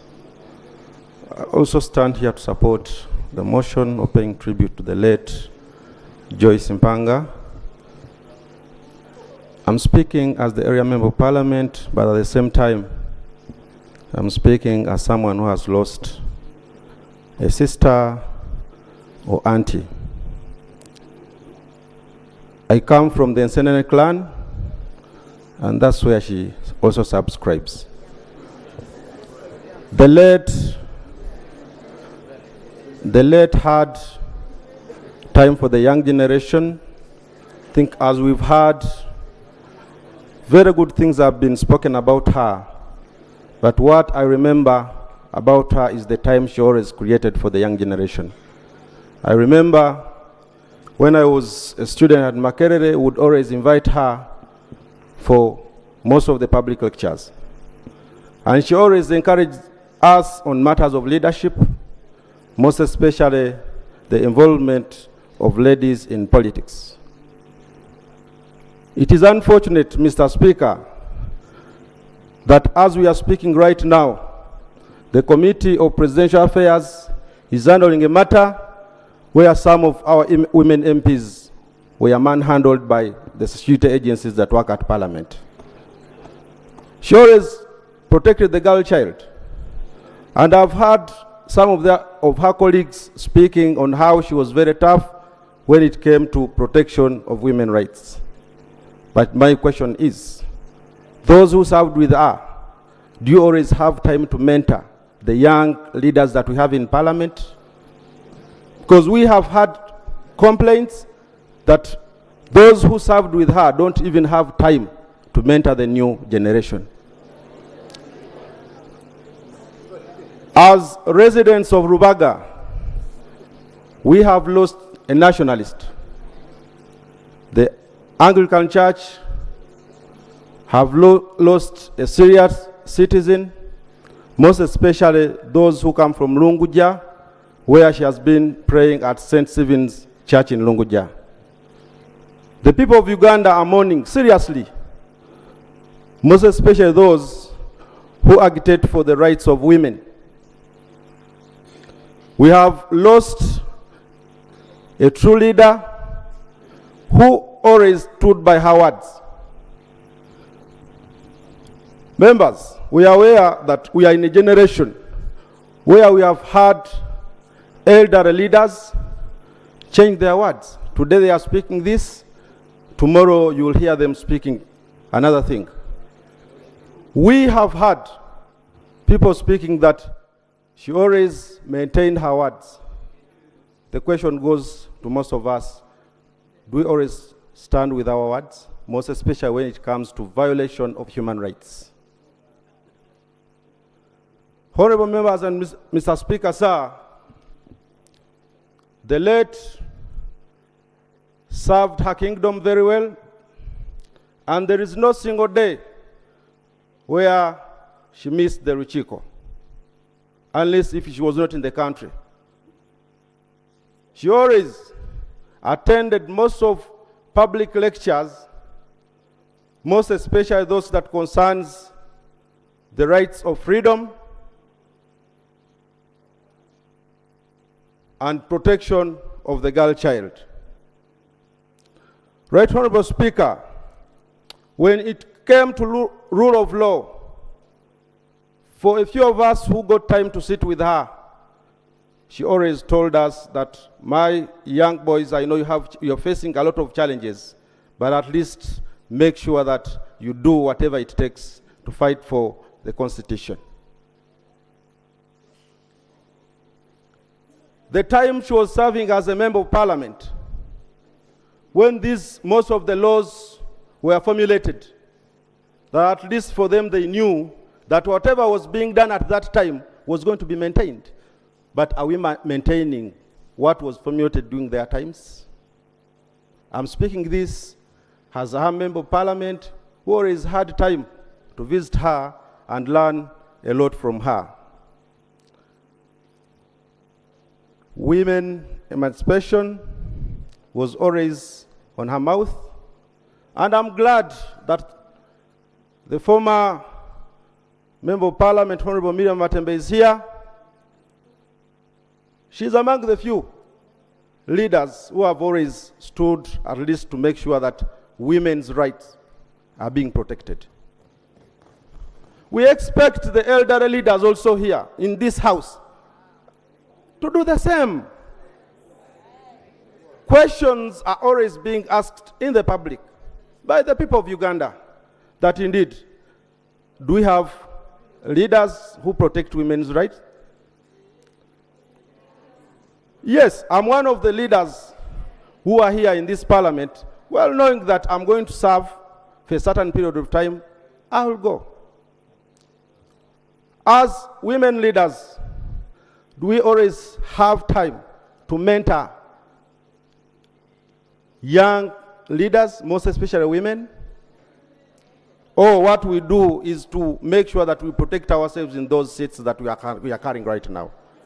This is what I used to get from her, because there is a day when we asked her as young leaders that what did you do to serve the people of Mubende, and you reached a time and said that I'm not going to come back and contest.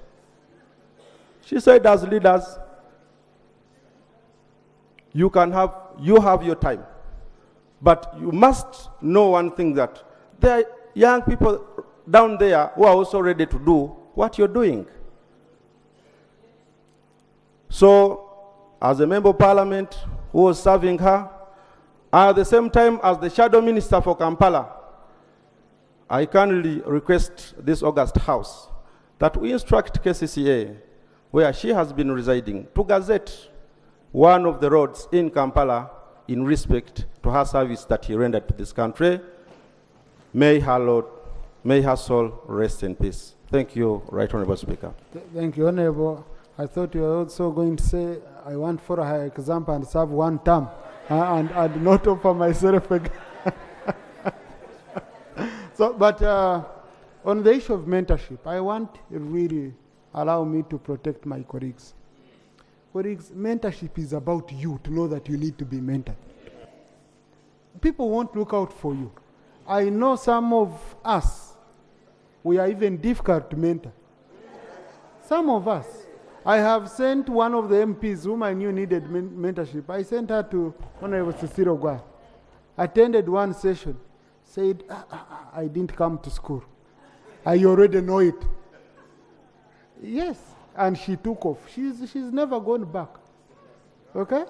So because she's demanding, you want to see you in parliament, she wants to see you preparing for a session, but we want to just come in, we don't want to be mentored. Ask these people. I don't know who has approached Katuntu, who has approached Janet, approached Vumbi here, who has approached Honorable Byarugaba, Namuyangu for mentorship.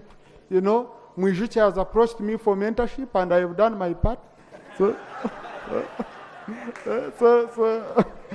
so Honorable colleagues, it's very important. Now I had picked Honorable Semuju. Thank you very much, Mr. Speaker. I want to begin by extending my condolence to the family of late Honorable Joyce Mpanga. Mr. Speaker, at the beginning, our society glorified excellency. That's why the Joyce Mpangas were able to make it to the top. I want to ask, Mr. Speaker, I am not one of the supporters of affirmative action. I think people need to fight. Those who fought like the Mpangas, that's why they turned out the way they were. The affirmative action, especially once abused, opened the door to everybody. It ended up bringing kunkumura politicians.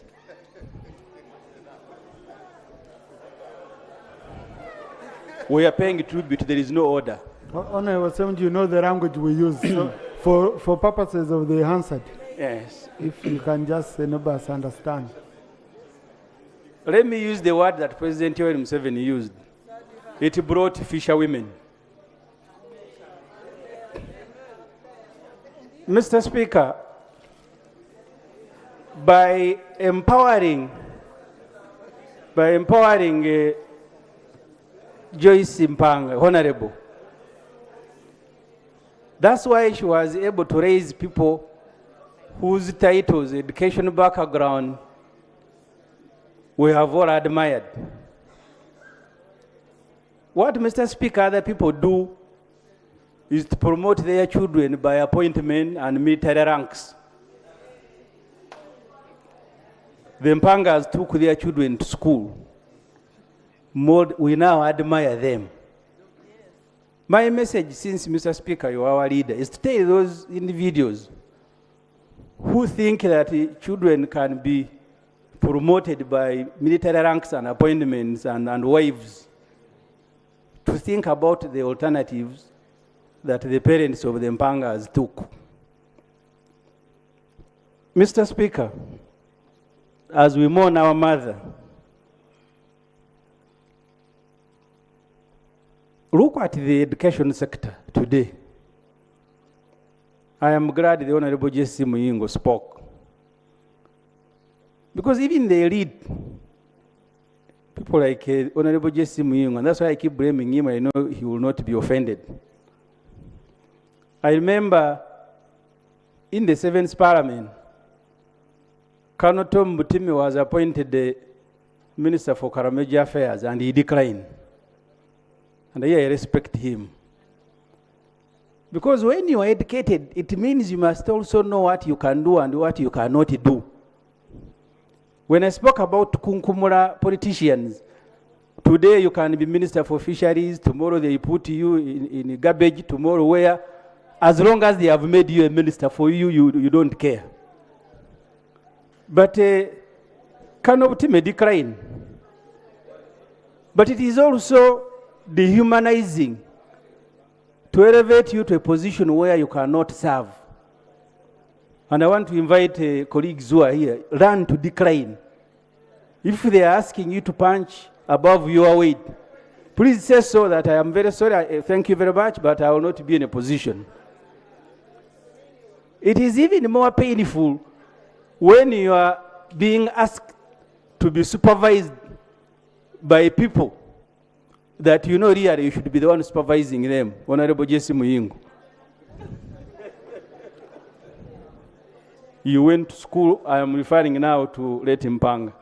You went to school, did this master's, did this one, and then they bring senior to dropouts to be your supervisors, and you salute them. We are here thanking her because she went to school, she was an educationist, but she also loved the excellency. That's why when you're talking about her children, you are all very happy. These shortcuts are the ones that are killing the country. So I want to, Mr. Speaker, to say things before I sit. First, to thank the President for giving her state funeral. One of the things, by the way, he equitably gives these state funerals. Official. So the other things, I refer you to the report of the Equal Opportunities Commission. These other things are dominated by others, but state funerals, the other day we had Honorable Chamber here, now we have Honorable Joyce Mpanga. When we are mourning, you must also behave.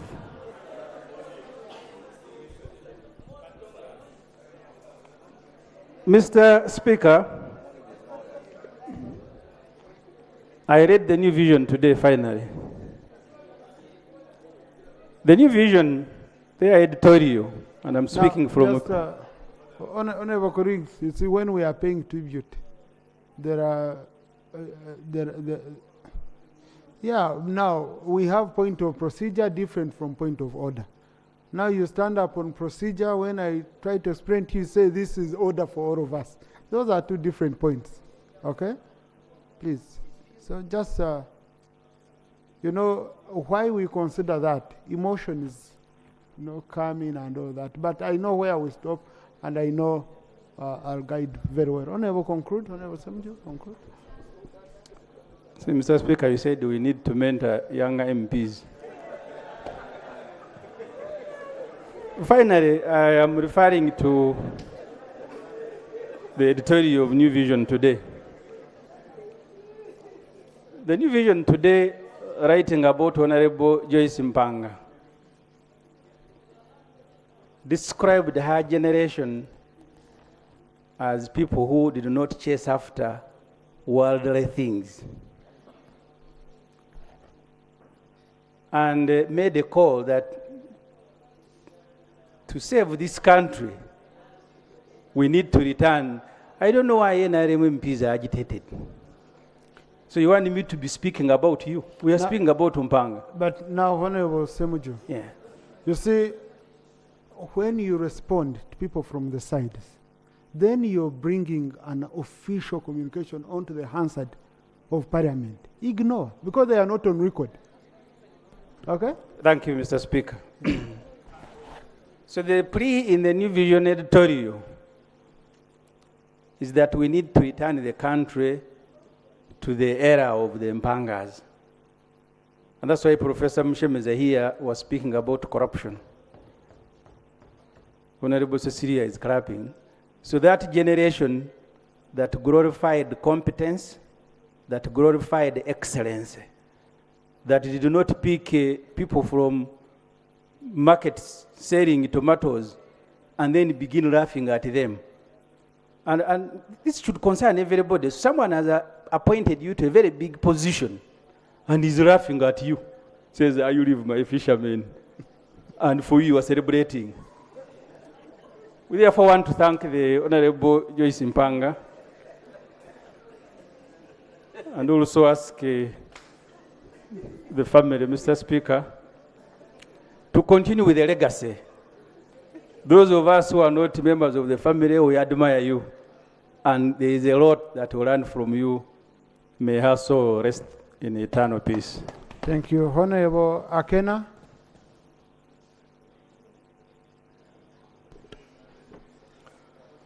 Thank you, Right Honorable Speaker.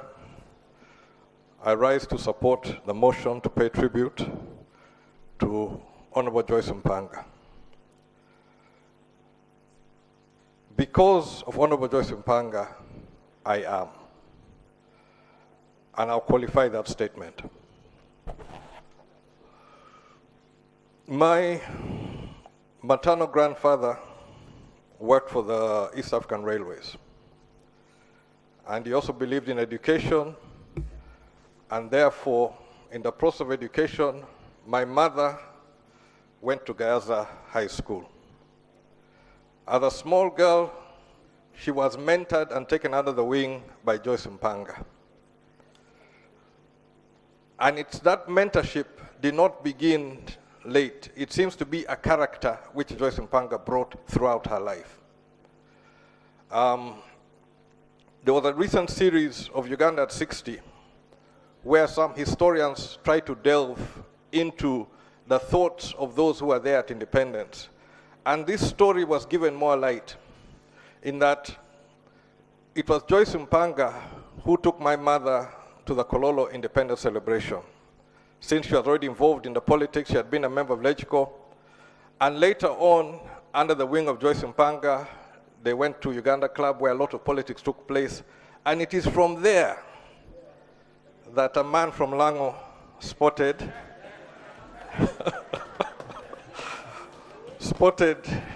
a beautiful Muganda lady, and of course that is the reason why I am here.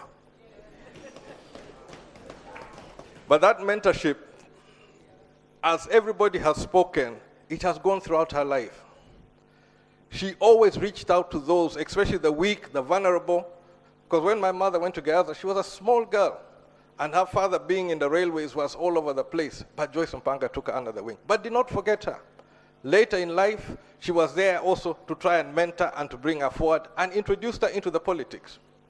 So at this series of Uganda at 60, there was a panel which involved Joyce Mpanga, my mother, and Dr. Ali Kerr, of those who are talking about the pre-independence and the thoughts about independence.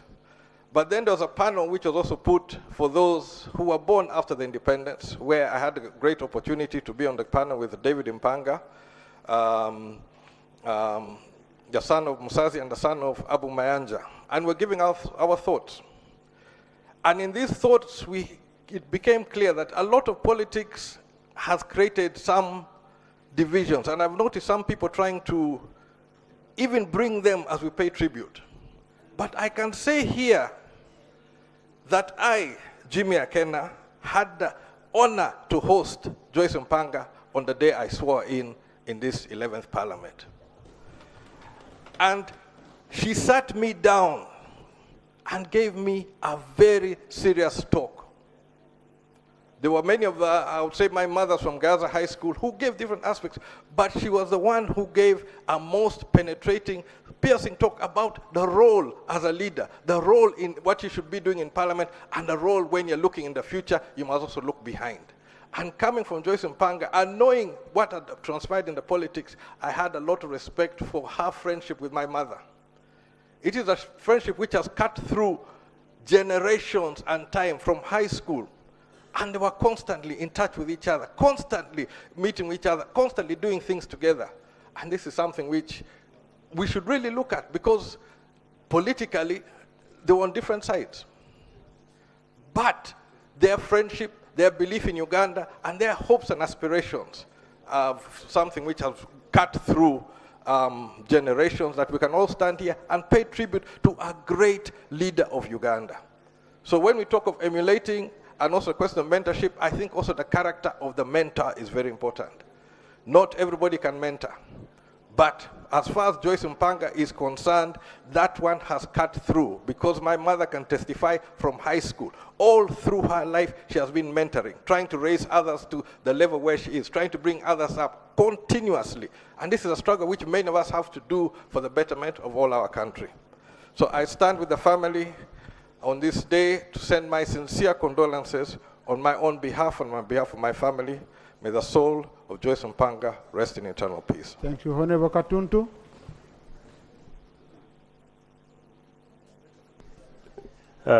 Thank you very much, Right Honorable Speaker,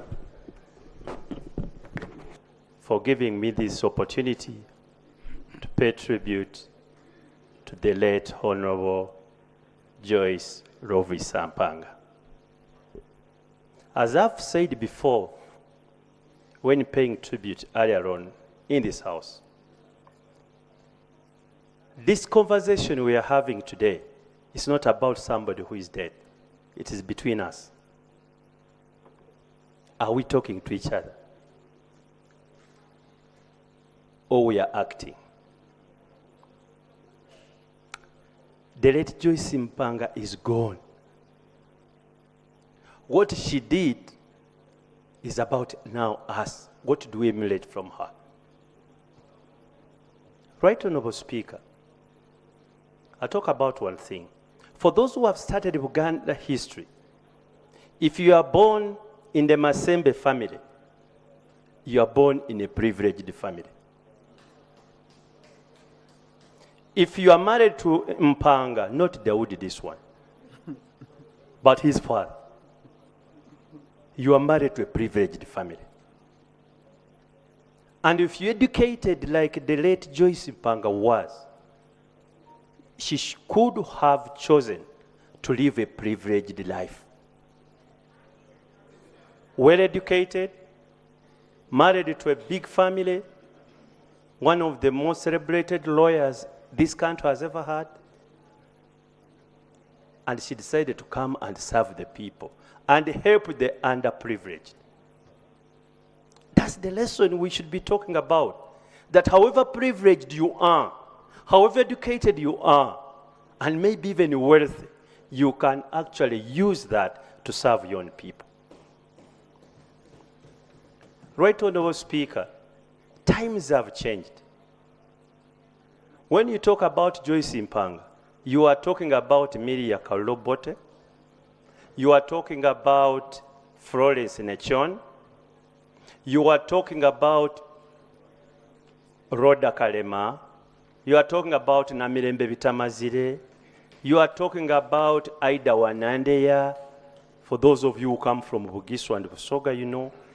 These are the iconic names this country has had, especially in the movement of emancipation of women. They were not opportunistic. They are not seeking positions. They were seeking how do they empower the girl child. I had the Honorable Cecilia Ogwal saying, today I am being emotional. By the way, you are not being emotional, Honorable Cecilia. You are always like that, you know. What she says, that is her, the real her. The quality, the caliber of women leaders at that time were not opportunistic. The caliber of politicians at that time were not opportunistic. We have that challenge, we have that weakness. We are looking at our own selves. That, as the Right Honorable Speaker says, you lie there and people are struggling to get words to talk about you. Let us examine ourselves individually. That tomorrow I'll be lying there. What will what will colleagues be talking about you? Right Honorable Speaker, these women represent what a woman should do. What a woman should do. They did not seek favors because they are women. Nobody should lie to you. They did not rise because they are women. They rose because they broke the barriers. The cultural barriers, they broke it. Political barriers, they broke it. Including economic barriers, they broke it. And they are successful in their own right. And that's what I always tell my daughter. Because she's not going to seek to break those barriers. These people broke it for her. My daughter has just left university. But these people broke it for her. She can now compete like any other person. They didn't have that opportunity. There were so many roadblocks along the way. How do we empower our girl child? Still up country in the village. Because the shackles, the roadblocks are still there. Just go to your constituencies, colleagues, and look at the girls. How many of them are going on in education? How many? Let us look at the drop rate, Right Honorable Speaker, of girl child, either at primary level or at secondary school level. Right Honorable Speaker, we also have another category of the Honorable Miriam Matembe, as I conclude. These were very assertive. I had the privilege to work with the Honorable Matembe. We are the pioneer members of the Pan-African Parliament. But even at that forum, the issue was women, women, women. And it was not about women of Uganda. Now she was talking about women of Africa. How many of us are having that as their agenda? Or when I rise on affirmative action, I am going to die as a member of parliament on affirmative action. Are you giving an opportunity to another woman to rise? Are you? I thought affirmative action, Right Honorable Speaker, was to empower me, both economically, to be known to the constituency, and therefore I start competing for a constituency like any other person, and then afford another woman who is unknown also to come up. But if we just reach there and arrive, then we are not helping the issue of girl child. Right Honorable Speaker, may the Almighty God rest the soul of the Honorable Joyce Mpanga in peace. I thank you. Thank you. Now, Honorable colleagues, before you pick Honorable Asamo, Honorable Ematia, Honorable Huda, Honorable Margaret Rebiambu, then I come to Mubende team. Before those four, allow me to pick one of her closest friends who was with her in London.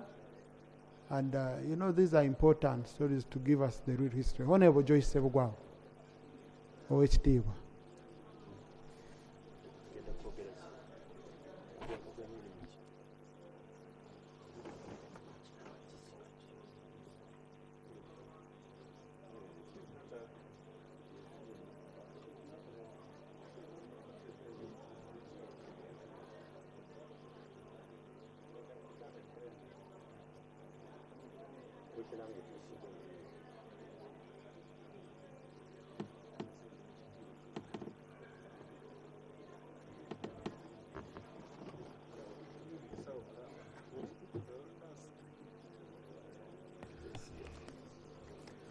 Thank you very much, Honorable Speaker, for giving me this opportunity to contribute to my friend, my elder sister, my mentor. She had everything. I would like to thank you so much for those who have spoke about her, and what they have talked about her are really true. I congratulate all those who observed her services so deeply and came here to contribute to her. For the family, David, Fred, Lydia, and others, my sympathy to you all. Mr. Speaker, it is with great pleasure for me to stand here, although the time is not good, to contribute to the icon lady Oweekitiibwa Joyce Mpanga, who has departed from us. We shall deeply miss her. Deeply, her wisdom, the knowledge, the mentorship, and her unmatched contribution to society. Traditionally, he has been a cultural leader. The education sector and to the country at large. Among others, she will be historically remembered for her invaluable contribution to us. She was one of the first women to be nominated to the LegCo long ago, which was 1960.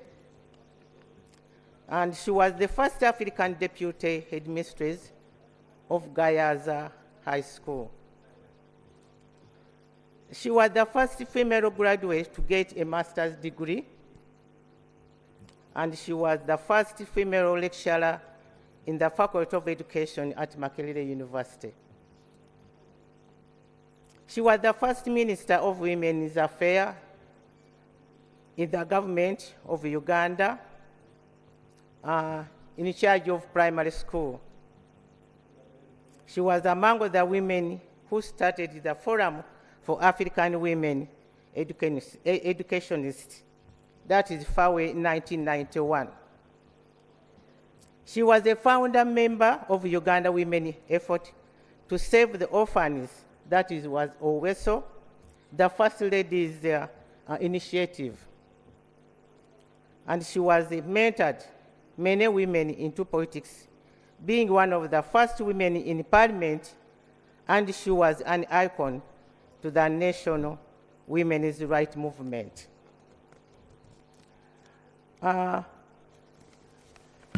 Joyce, as we used to call her, was also empowered many women through art and craft to earn a livelihood. She also represented Mubende district in parliament as the woman member of parliament. That was the contribution she made when she was in the central government. For the Buganda government, she was the first minister in charge of primary education in the Buganda Kingdom. She was elected as a member of Buganda Lukiiko up to date until she breathed her last. She was an advisor to the Kabaka and the kingdom at large. She was close to the late Sir Edward Mutesa while in exile, and since then she had served the kingdom diligently, consequently being very instrumental in the restoration of the kingdom. She did a lot of work when the kingdom was being restored. That was in 1993. She played a very big role during that time, and she was on the committee of preparing for the restoration of the kingdom. She was the representative of Namirembe Diocese at the Provincial Council,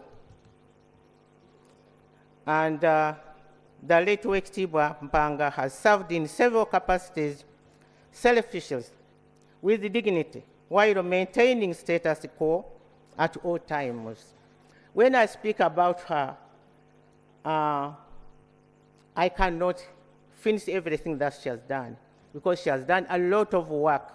She could do everything. And for the family, I pay contribute to you, because she loved her children so much. She had only 2 children. And when we asked her that, why are you having just 2 children? She said, yes, I want to have very few so that I can look after them well, I can educate them well, I can give them everything that they want so that they can live comfortably. So she loved her children so, so much. It's a pity that she has left you. Joyce contributed a lot. She was a bourgeois lady, and we are together right from 1883. That's when she joined the bourgeois. Joyce has been in the struggle right from 1970s. That's when she started the struggle, political, in politics. So she has done a lot of work. Joyce has been, meeting at her place so many groups of people, advising them, counseling them, mentoring them. She couldn't get tired of having visitors. Her home was always full of visitors. Why? Because she wanted to entertain everybody. We used to have meetings at her place, and she could not get tired. Every time you go there, she will welcome you, and she could do everything which can make this country, She could do politics from time to time. She was so worried about things which are going on in the country, and she could take time to say, how can we do? What can we do to save the situation? So she was a political leader who could not get tired. She was old, but her brains was so super. She could remember everything. She could do everything. She was a real mother to everybody. I don't know what we can do. I think it is up to us all to emulate what Joyce has been doing and check ourselves. Are we on the right track? What we are doing really can save this country? Do we love our country? Because that's what she has been, she has been trying to, to achieve from time to time. Joyce loved her kingdom so much. She loved her king so much. She was an advisor to the king, and she could do everything to make sure that our king is comfortable. So, Joyce, what you have done, really, we cannot forget it. We shall always remember you for your good heart. She had a very big heart for everybody. She could not, she could not hate anybody. No matter what you do, no matter what you say, Joyce will welcome you at her house. She has been a wonderful lady, a mother, a wonderful mother, and we shall always remember you for what you have done for this country. May your soul rest in peace. I thank you so much, Mr. Speaker, for allowing me to say something. Thank you, Honorable Sebugwao, Honorable Samo, then Honorable Matia.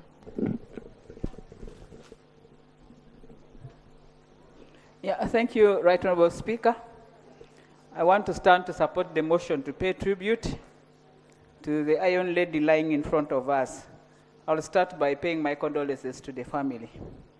Right Honorable Speaker, I was privileged to be a board member of FAWE. I was also privileged to be a chairperson of West Osoroti District. I also worked with FOWADE. So I met Joyce more in the NGO world.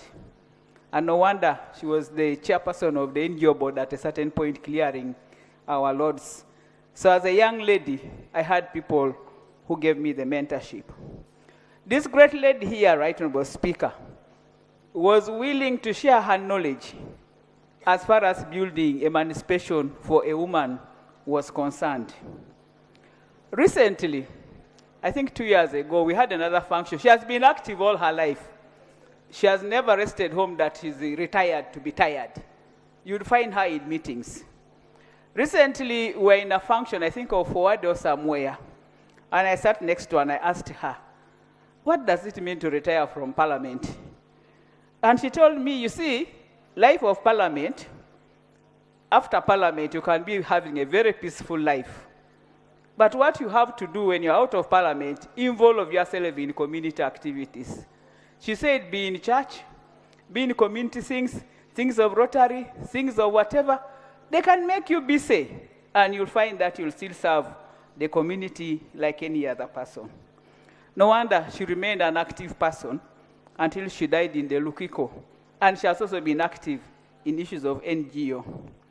She also shared with me one thing. I don't know about the family so much, but I asked her, how do you survive then? She said, no.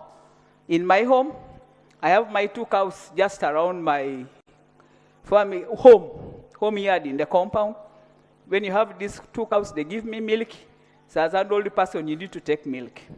And then she said she also has where she has put her greens, which are very easy to pick. She also said she has fruits and said that is what you need when you are old. And she told me this was in her compound. I've never been to her home. I hope the family will agree with what she said and said have something at your backyard. You don't need to have a big farm.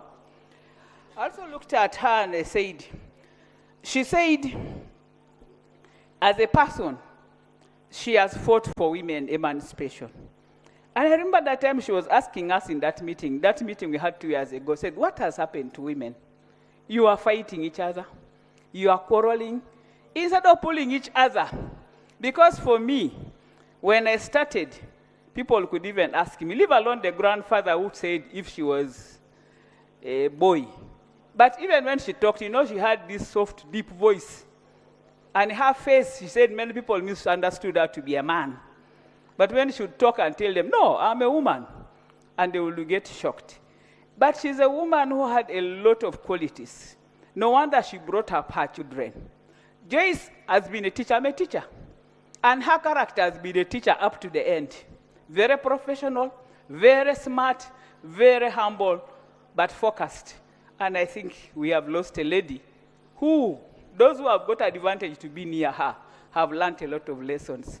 Right Honourable Speaker, I stand here on behalf of many civil society organizations who have been working with Joyce to say, we pay our tribute and may God rest her soul in eternal peace. Thank you. Thank you, Honourable Matia.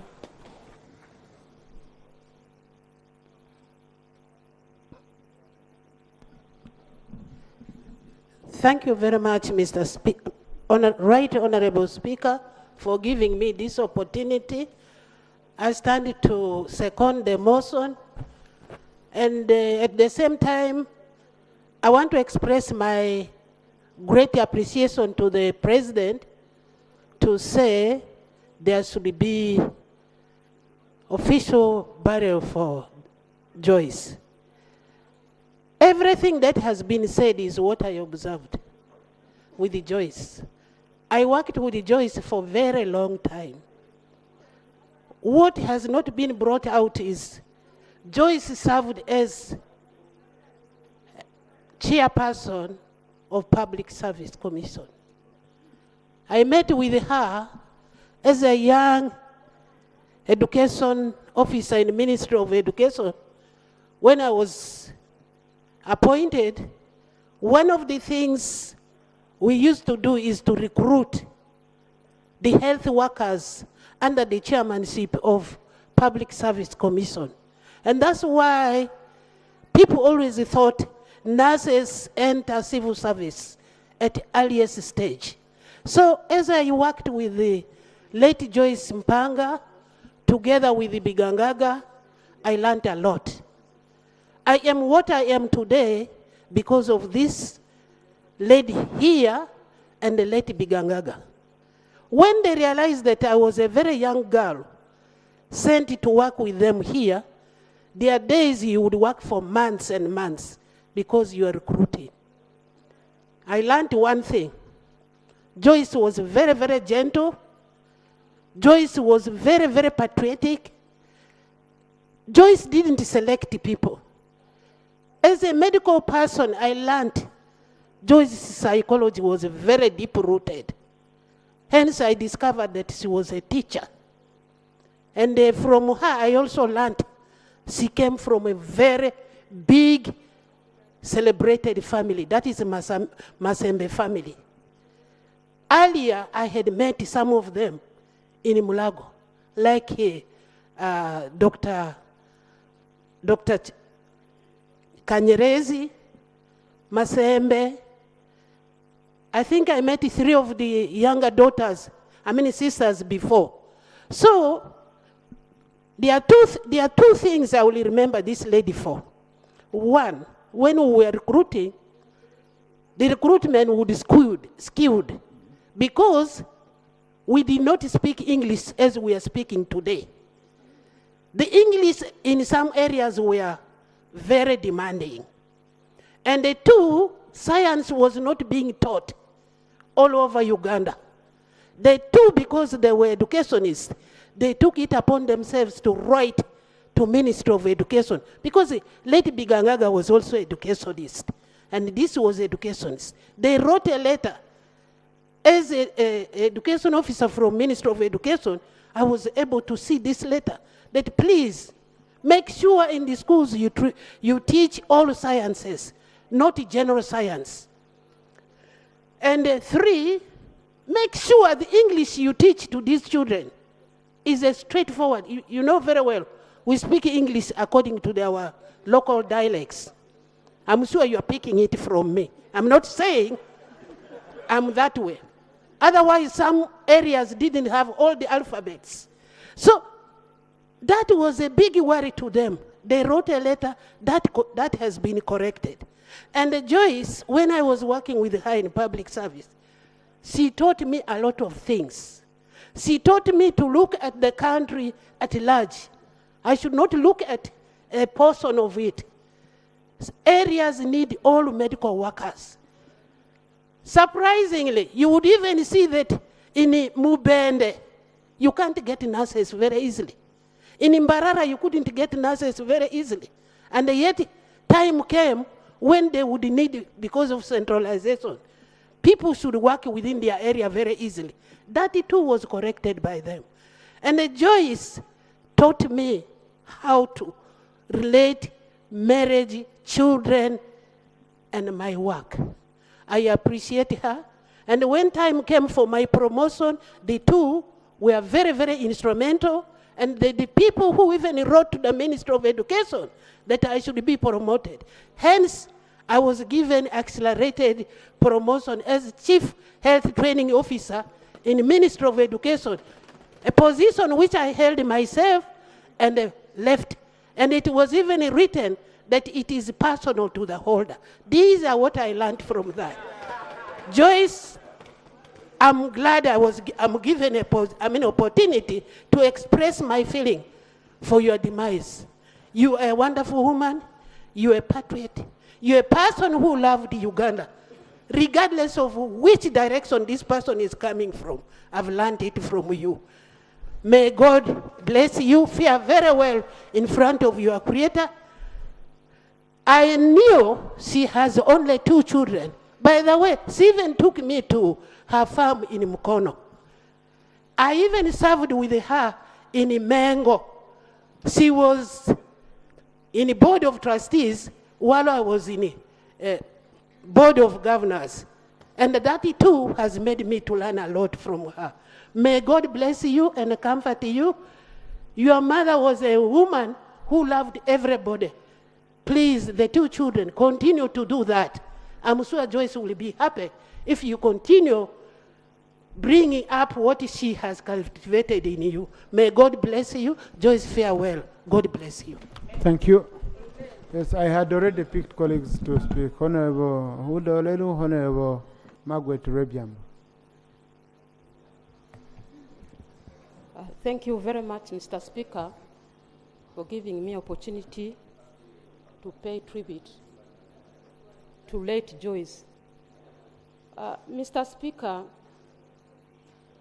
I was not in 6th Parliament to be with Joyce, but the first time I get to know her is when she went with other leaders to Yumbe to go and talk about women, train them about women emancipation, about governance, and how to make women join politics. And by that time, I was just a councillor at a sub-county level, but we were all invited for that meeting. There, indeed, as young I was, I listened to all what they said, but I didn't have the time to have a close interaction with him. Mr. Speaker, when I joined Parliament in 8th Parliament, that's when I get closer and nearer to Joyce. I remember under Whopper, we had so many meetings where Joyce, among others, would be invited to train us. Specifically myself, by the time I came to Parliament, I was not so much aware of the issues of women empowerment or gender mainstreaming. But it is through those training that I get to know, to understand that in this Parliament, I still have another specific role to play in protecting women, and indeed, that's what I have been doing. Mr. Speaker, this lady who is lying here, and others who are still around, I can see Mama Cecilia here. I can see Mama Matembe up there. Although I have been close to Honorable Cecilia, and Mama Joyce, who is lying here, because they will give me time to talk to when I want to consult something. But I enjoyed so much. Honorable is in the gallery, but I wouldn't go near her because she's very tough. And sometimes you can ask questions when you are in a meeting with her, you will want to disappear. She say it as it is, and you can see when she's in the media, in those TVs, how he talks. So I admire what she's doing, but I don't move near her. But Mama Joyce, at least I've been near her. I will talk to her. And because when she sees you, she calls you to come and talks to you. And Mama Cecilia here is now my mother. Now, if I'm lying, the microphone is here. Mr. Speaker, just recently in this term, when there was a SAG in this country, where many of the women leaders were involved, and specifically the leaders of this, I went to Mama Cecilia on corridor. I said, Mama, are we not losing it? Is this what you people you fight for? Can you call us as the leaders? And you sat us down. She told me, my daughter, I will do it, but not now. Otherwise, the temperature's up, let's cool down. I told her, Mama Cecilia, can you get opportunity and you talk to the head of state of this country, President Yoweri Museveni, because I know he's your friend. Said, my daughter, please, I will do that, but not now. So in a meeting, I was in Serena. Late Joyce was there, and Honorable Victoria. Then they called me. They said, oh, Huda, we are told now you are a minister. Are you part of the list?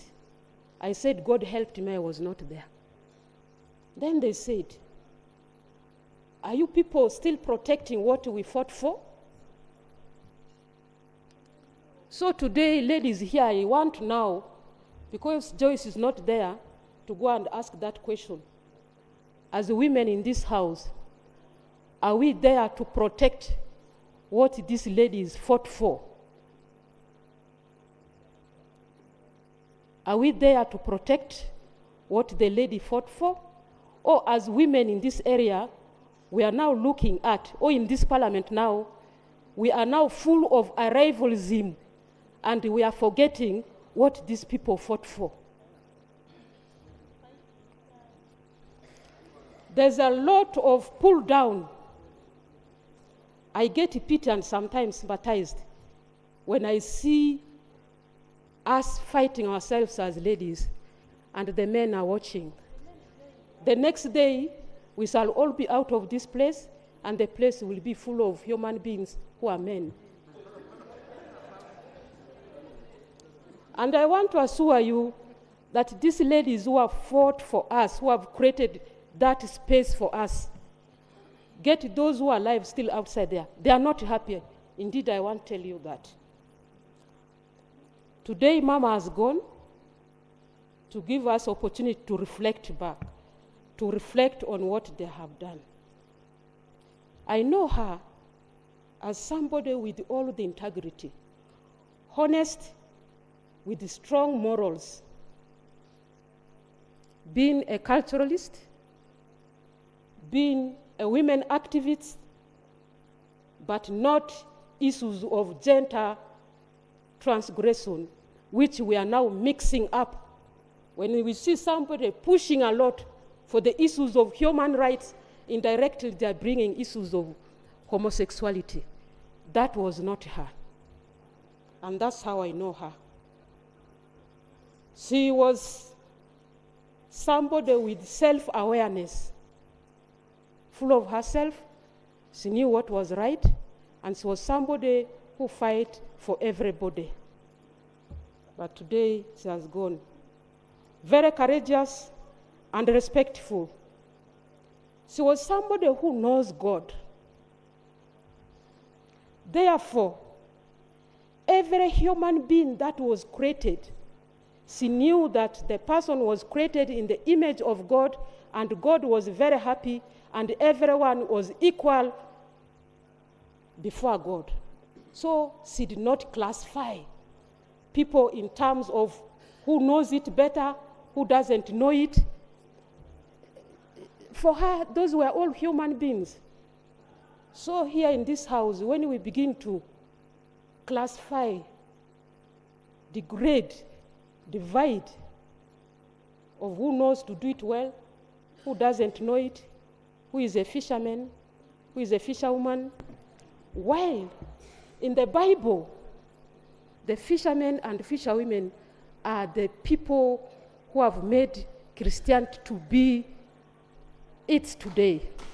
Because they helped so much Jesus to proclaim Christianity. So they are very special. Unless when we look at them, like those who are now maybe fishing in Lake Victoria now, we may begin to degrade them now. But when you look at those who were in Galilee, you will respect them. So we don't know the person, we don't know how the person who classified these to be fishermen and fishermen, who he was looking for. Either these ones were in Lake Victoria or those ones who were in Galilee. I don't know. No, he referred But to the still- Bible. I remember that day. He referred to the Bible. I think The so. I ones in think the he referred to that. Therefore, kindly members, let's respect each other. Some of us who are now among the list of the fishermen and fisherwomen, when I hear our brothers busting us like that, we feel pity. But we are human beings. When you see that I've done something wrong, can you call me and sat me down and say this is how it's supposed to be? Can we develop that relationship other than being very abusive when we are paying the final tribute to a very important person that we are going to lay? Thank you. Mama, can you rest in internal peace? Thank you. Now, Honorable Hodorer, I could feel your concern. But sometimes, you know, this is aimed at taking you off track. You veer off, but you're a very strong lady and you're doing very well. Yeah, we've not had any issue with your ministry. You've really, no, Honorable, please, Masa Ichero. Yeah, you're doing extremely well. Now, I also want to tell you that Honorable Miriam Matembe is among the most kind people, surprisingly. Yes. I don't know why you're scared. So one day we'll arrange, our person will be, you know, the go-between. I will arrange and you have an engagement because she's one of the people I consult for on my side. And she's been kind to me and fair when you consult her on several issues. I had allowed Honorable Margaret Rebiambu, and then I'll pick Mubende, I pick Honorable Chivumbi, I pick Mitiana, I pick Chiboga. Yes. Thank you, Right Honorable colleagues, Honorable. we are still here. I don't know what you're rushing for. Yeah, thank you, Right Honorable Speaker, for allowing me to pay tribute to the late Honorable Joyce Simpanga, one of the first women to join legislative politics.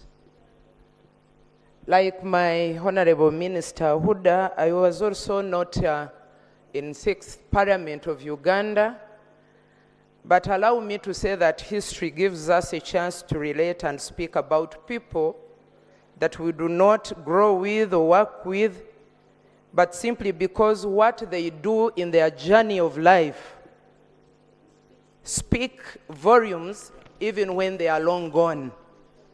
And people can still learn one or two things from them.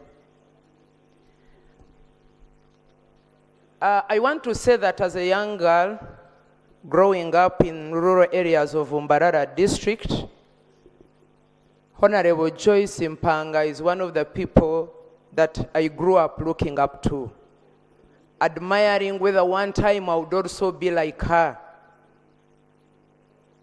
Because of her selfless struggle for women emancipation and being a champion of equity and equality. Reflecting on her book, on the title, It's a Pity She's Not a Boy, and how her maternal grandfather used to love her and relate with her, but along the way being disappointed because she was not a boy, tells it all. I believe it's where she derived the courage to work so hard to show that whether you are a boy or a girl, you can still make it in life. I want to say thank you, Honorable Joyce Mpanga, for breaking the barriers for us as women today. We can sail through now. We can go to politics and compete with whoever you want to be. I myself, in 2016, I contested with men. And one of the reasons I did that is because I was looking up to such women. I was looking up to the Honorable Miriam Matembe. I was looking up to Honorable Mary Mujenyi, who were women representing constituencies, not districts, on the affirmative action. I want to wish her a safe journey to meet the angels, and family, take a heart. God will sit in the place where Mama has been sitting. Rest in peace, Mama Joyce. Thank you. Yes, no, before Honorable Museveni, Honorable Margaret came to office to book space on this motion, and he came with Honorable Esenu. They wanted book space to submit on this motion.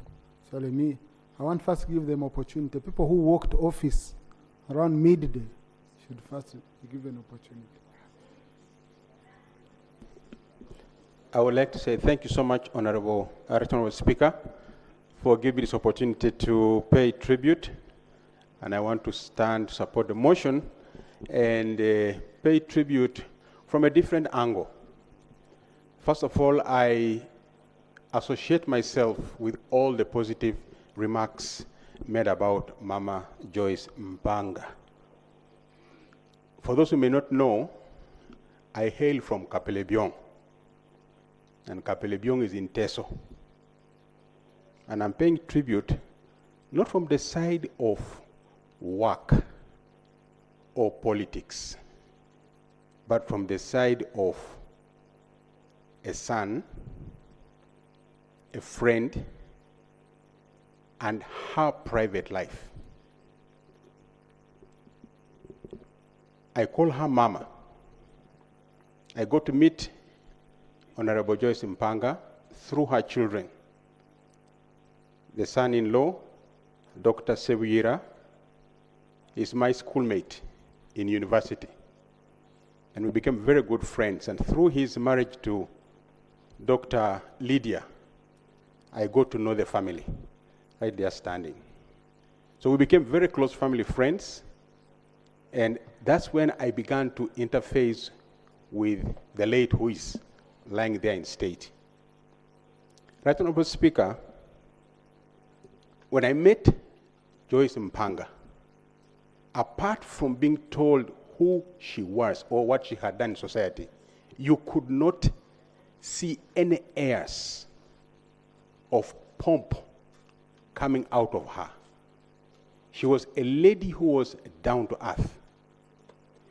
She associated with us like she was our peer. The way she talked, she had an interesting way of blending her motherly nature and being like a father. My being here today is because of this lady. When I was struggling with the issue of whether to go to politics or not, having been in the NGO world, I looked around for people to mentor me and to advise me. And through the 7 years, I asked to meet with her. And when she heard, she immediately called me and said, Tony, come. And so I went, and over about 4 different days and sessions, we sat for 3 to 4 hours. And she walked me through some very interesting guidance that eventually helped me not just accept to proceed and join politics, but also determine the way to conduct my politics. Allow me to say a few things she mentioned to me. One of them she said is, Tony, when you become a member of parliament, you are not a member of parliament for Kapelebyong. You will be an MP for Uganda. And I thought that was very significant and profound. And she said, you have got to see this as your country. And cease to focus on where you come from, but think of this country as your constituency. And that was very profound for me. Secondly, she said, Tony, live within your means. The question of living above your financial status and entering into debt during campaigns, being a member and beyond, she said, if you do that, it will cripple your being a member of parliament. Thirdly, she said, Tony, you need to be a person of integrity. You should mean what you say and say what you mean. And above all, keep in tune with your conscience when you are either in public or in private life. I think she said that you have to protect your name. Says, whatever happens in political life, know that it is just for a season. Because beyond politics, you are going to remain who you are. She says, guard and protect your name, meaning your legacy and how you stand before the public. In that discussion, and I want to say this with all humility, I saw a woman who was a true and a beautiful Muganda. And I say that with deep, deep respect. I met and sat with a lady who gave me a special sense of admiration for Buganda and the Baganda. But in that character of hers, nowhere did I feel that she thought in either belittling manner or a negative manner about my being outside from Buganda. She respected me, respected where I came from, and addressed me like one of her own sons. I call her Mama. Now, the second thing was, in the course of her life, as we met so many times, I realized that Joyce never missed any event of her children.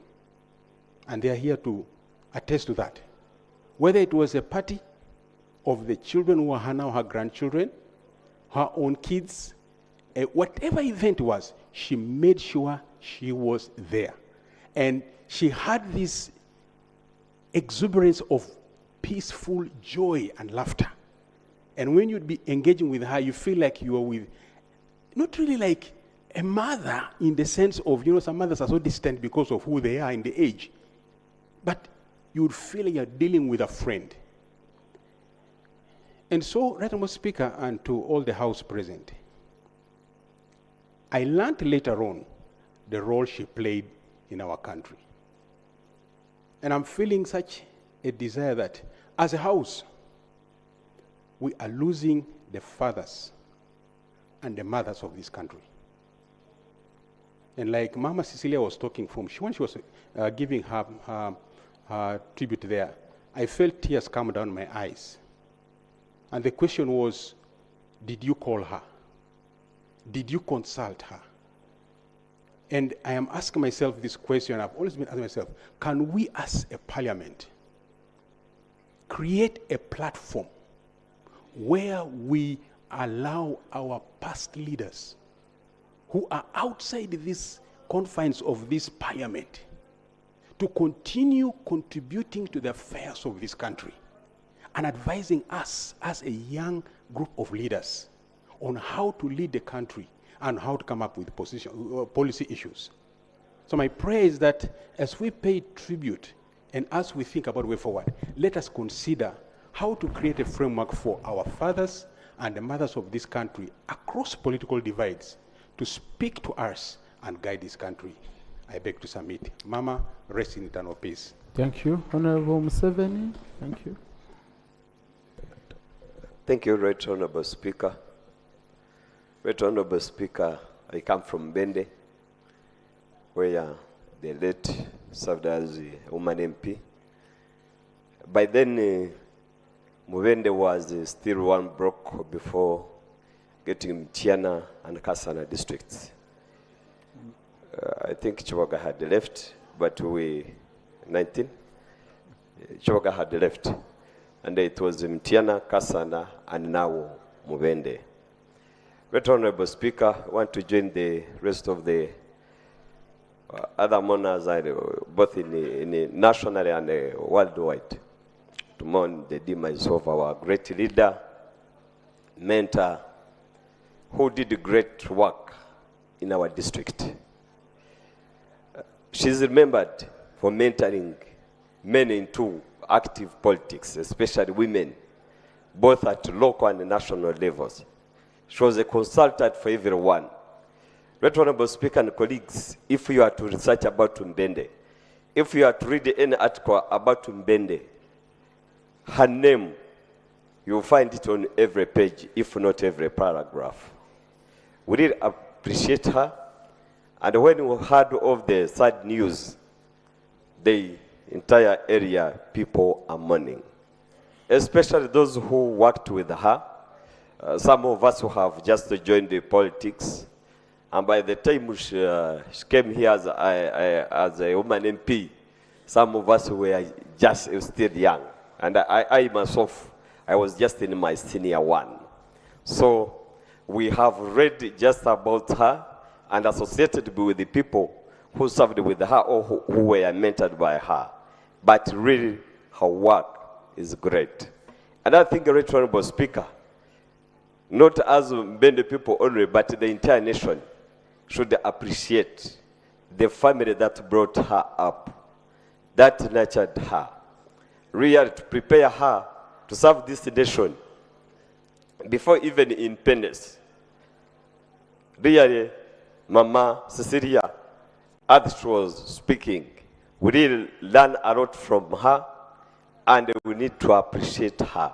And such great families should be appreciated. Again, we thank her for serving the nation, but not forgetting the family.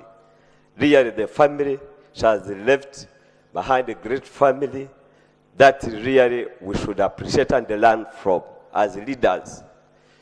Sometimes we give our work to other things, and sometimes we find that we are forgetting our families. But as we are serving the nation, even our families, we should plan for them. And really, we are with her history. The history is rich and a great lesson to readers. With those words, the Right Honorable Speaker, I wish her a great rest in the eternal peace. Thank you. May the Almighty God receive her. Dr. Kefa Chivumbi.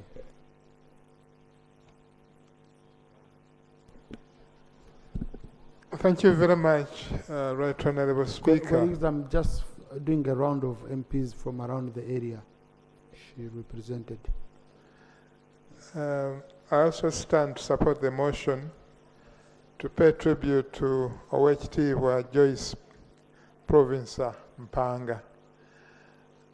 I am from the greater Mubende, and actually Chiboga was part of Mubende at the time when she was MP. So we've lost our former representative, our former member of parliament. The people of Chiboga are greatly saddened by the death of OHT Joyce Province Mpanga. And would like to pay, on their behalf, would like to pay our most heart condolences to the bereaved family, the people of Lunguja, His Excellency the President of Uganda for the time that she served in his government, His Royal Highness Kabaka of Buganda, Ronald Muwenda Mutebi, the Ruchiko, the many people that he served with there, and the many friends around that are all grieving at this moment in time. It's very sad to lose her at this particular moment in time. But amidst these tears, and as we console, we thank God who lent him to us The life expectancy at the moment is 63 years. She has lived for 90 years. We thank the Almighty God for the years that He has given her. We also thank God for the great work that she has done. A lot of it has been talked about. We thank God for the family that He has given her, the distinguished lawyers, poets, PAs, and all distinguished men and women who are serving very diligently in this country. We thank God for what she has achieved, her selfless struggle as a role model for the women's emancipation, the key support roles she has played in the Kingdom of Uganda, and above all, I had Professor Mushemeza here saying that we are about to give up to corruption. We are about to lose the battle on corruption. I think we thank God that she gave us somebody who is incorruptible, and I think we'll greatly miss her, and we'll miss her contribution, and we'll miss the way she has been mentoring the many people that have talked about the close association with her. She lives after a distinguished service, but without any stain. I think we thank God for that. May her soul rest in eternal peace. Thank you, Honorable Chivumbi, Honorable Joyce Bagara, Honorable Christian. Right Honorable Speaker, I thank you for this opportunity. Right Honorable Speaker, there is a right to pay tribute to OHT wa Honorable Joyce Mpanga. My colleagues have spoken so much about other things, but there is only one aspect that I stand to speak about as I pay this tribute. The task that transcends generation and the passage of time for all of us is a struggle to forge our nationhood and build a truly nation called Uganda and truly build Africa as a proud continent. Who we are was forced upon us by colonial masters, who by their sheer force of coercion brought us together.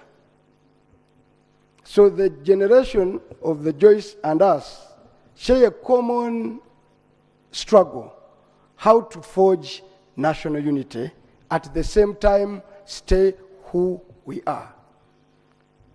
Honorable Tone has spoken and said she talked to a proud Muganda woman. Our biggest challenge of the day is how do I stay Muwanga Chivumbi e Muganda? Tone from Kabira Maido, I don't know the tribe.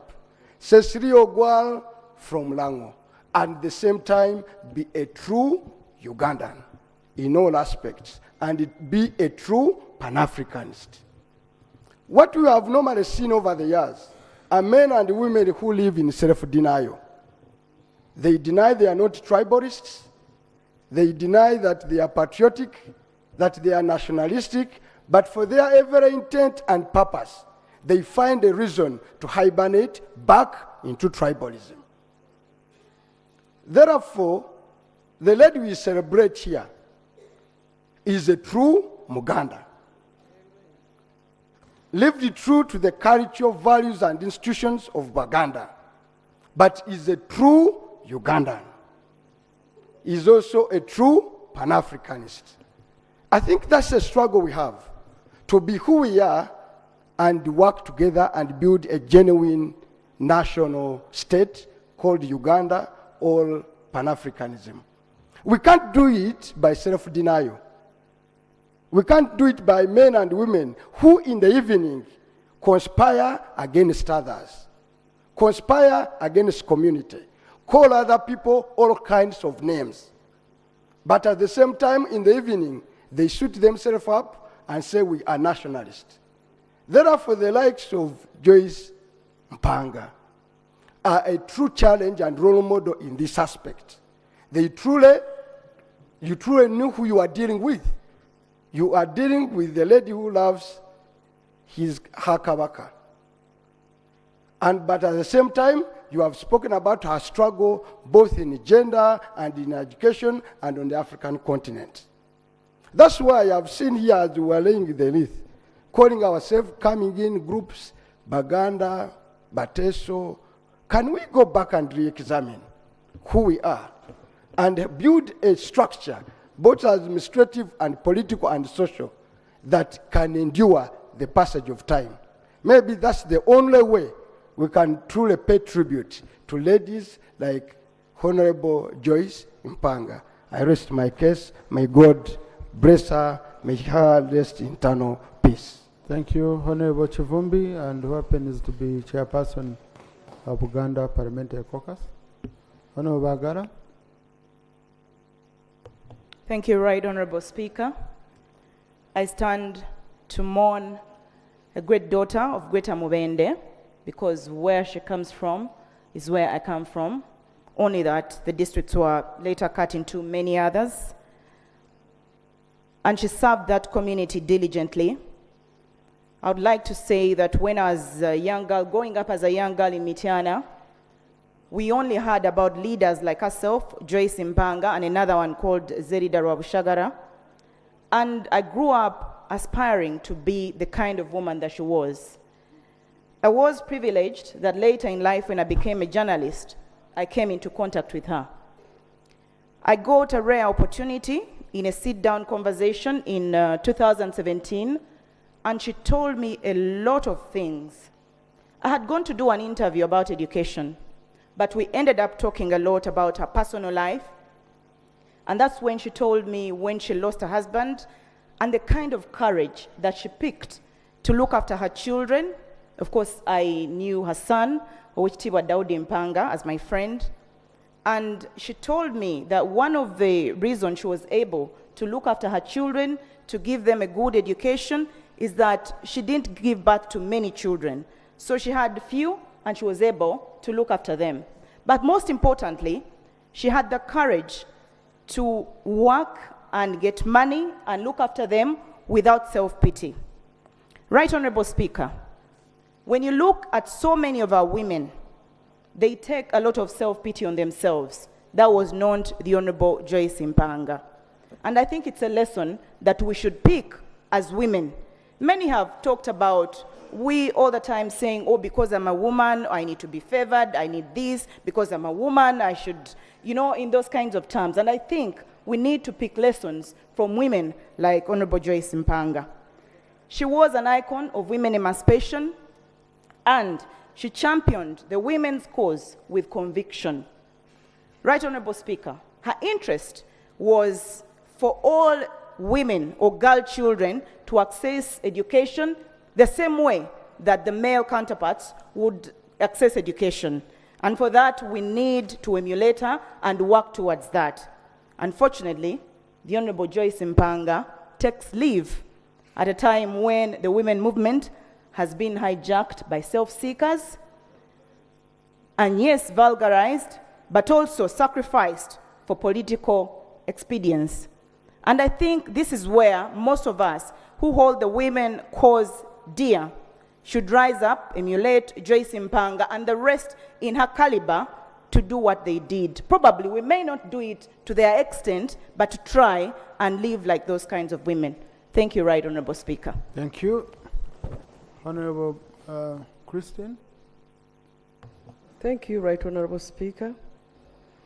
And I also stand to support the motion to thank God for the life of our fallen lady and mentor and woman leader, Joyce Mpanga. And I've always requested God to grant me death at 90 years. And I pray that it so happens.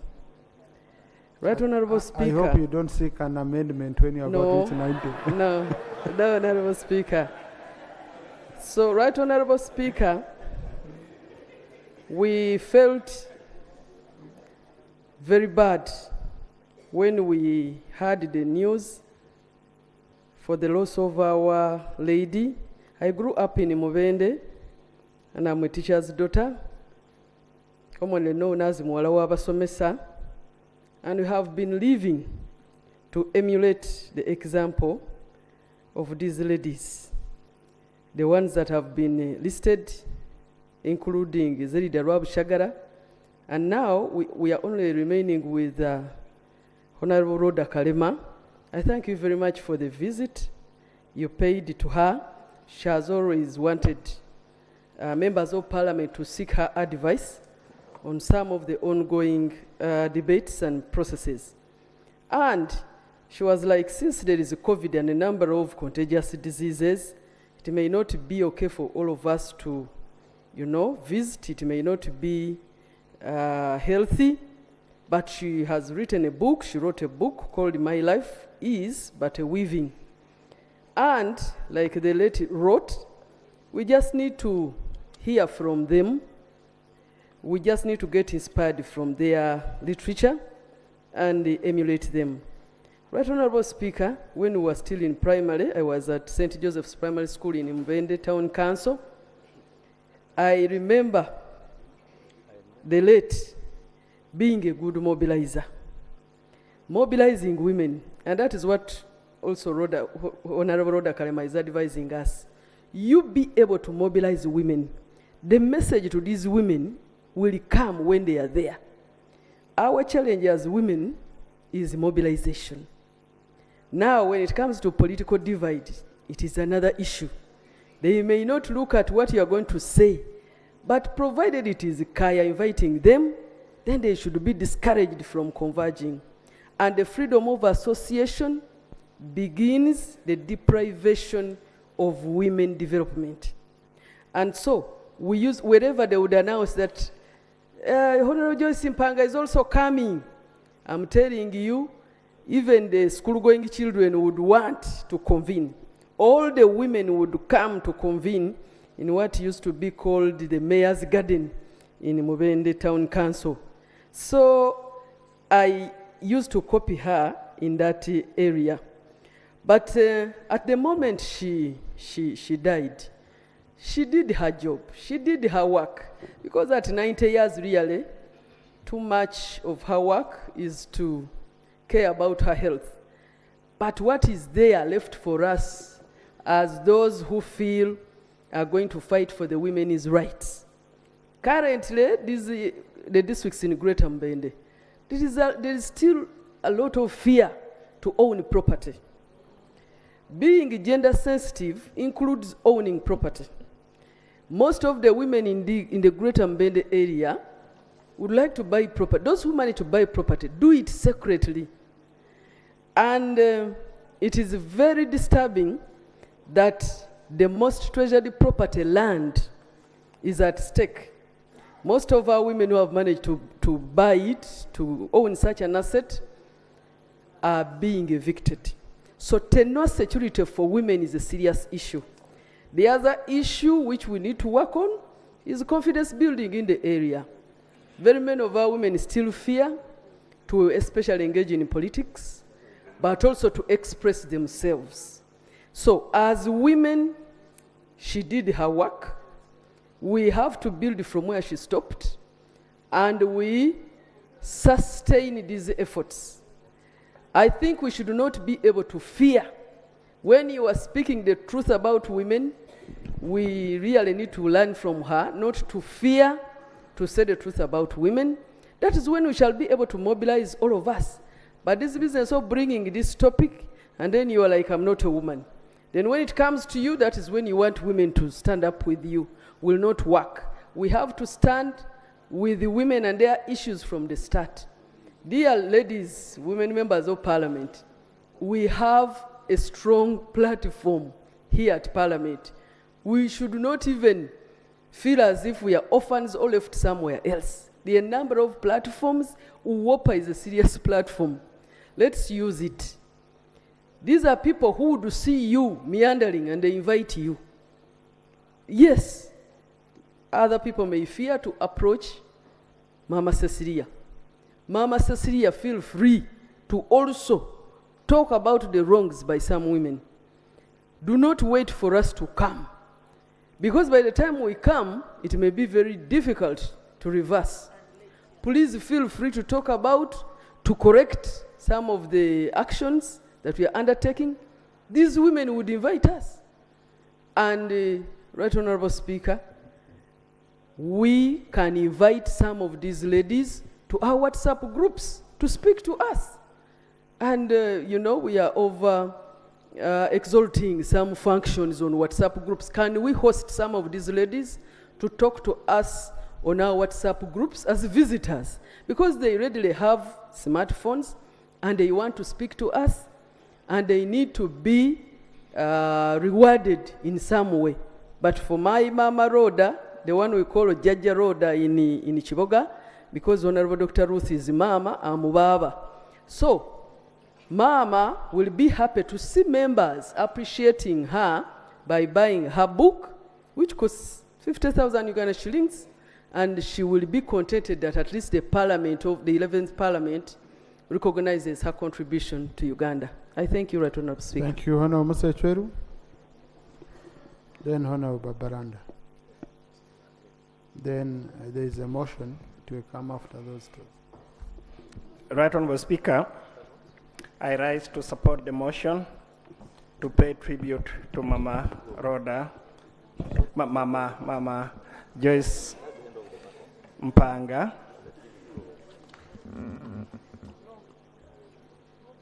Mr. Speaker, I did not get the opportunity to work very closely with the late.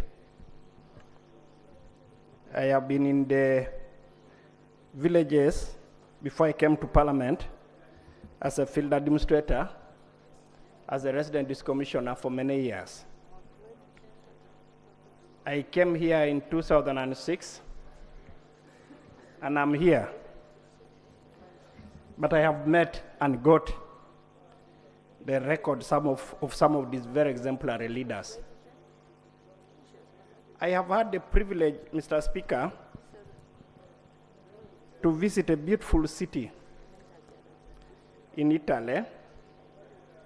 And when you pass that city, there is a big cemetery hosting some of the remains of many heroes of that country. And at the gate of that city, of the cemetery, there is a bold writing. And in that writing it says, and I quote, "We were once like you, and you shall be like us." Mr. Speaker, the dead are reminding us that they were once like us, and we shall be like them. We shall. The late Rhoda, the late Joyce, the Lord, may God forbid, may let Joyce once sat here in this wonderful place, deliberated, made laws, made wonders, all these wonderful things we have had. Today she's quiet there. One day we shall be there. But I think what is critical is what are still left behind. I did not know so much, like I've said, I looked at the records. But I've listened to the profile of the children, Mr. Speaker. The profile of the children of this wonderful lady. Many of us, my friends, we are very powerful here. But our children are in Centenary Park here smoking opium. We are very powerful. Many of us, our children will never be like this. It is important, friends. The way me, Musa Ichur, my prayer is that if the day I lie, and that day will come, like this wonderful lady. If my children can sit there and carry the kind of profiles these ones are carrying, then I will be happy where I am going. I will be happy where I am going. I know, my friends, what I'm saying, you may take it lightly. Let's blend our public roles with the roles of raising our children. Let's blend our public roles with the roles of, for me, if you asked me to judge a successful parent, I will tell you, parade your children before me. And if I look at your children, then I will tell you who you are. I can tell who Madam, the late now, was by these children. I want to thank you. First of all, growth presupposes that my father, William Echweru, remained at that level. He was a Nyampala. Mose Echweru is now a Nyampala of Uganda. My children should be in the Nyampalas of the world. Joyce was Honourable Minister, here. what is Nyampara? You see, my father, William Echweru, was in charge of 2 sub-counties slashing roads. He was in charge of those fellows who were making the roads. So 2 sub-counties, Nyampala. In short, now, Pida. Just Honourable Echweru, I just wanted a simple clarification for the Hansard. Yeah. So that Nyampara was means him. someone in charge. Now, Musa Echweru is the one in charge of Uganda. Now, roads. Now, my children must be in charge of the continental roads. Must become in charge of the continental. That is a successful Musa Echweru. That is a successful you. That's a successful group. That is a successful mother. To produce a lawyer so outstanding like the one you have described from a humble teacher, that is a successful woman. And what even touches me, she became a widow at a tender age, like she has correctly said. Most of them would love to be like really objects of pity. All the time, oh sorry, oh sorry, oh sorry, ma'am. This one stood on her feet and made sure she would determine her destination in her own hands, and she determined, and now she has raised wonderful Ugandans. These wonderful Ugandans, you have gone. I have heard so much.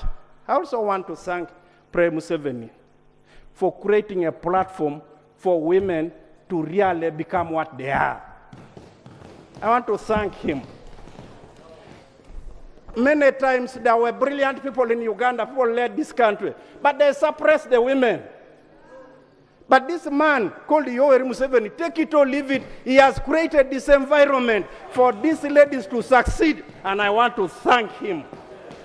I want to thank him. I want to thank him. May the soul of this departed rest in peace. Thank you. Honourable Mire Babaranda.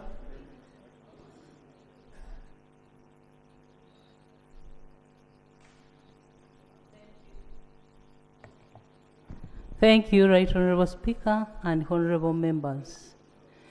Right Honourable Speaker, I commend Honourable late Joyce Mpanga for her exemplary diligent calmness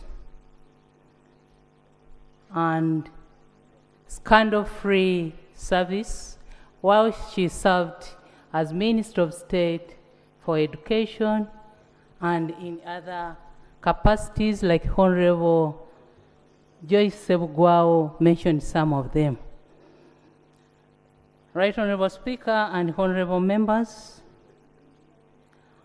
I come from Busoga region and I've been briefed by my colleagues from Busoga region that Honorable Joyce Mpanga constructed Walukuba Masese low-costing estate for the underprivileged.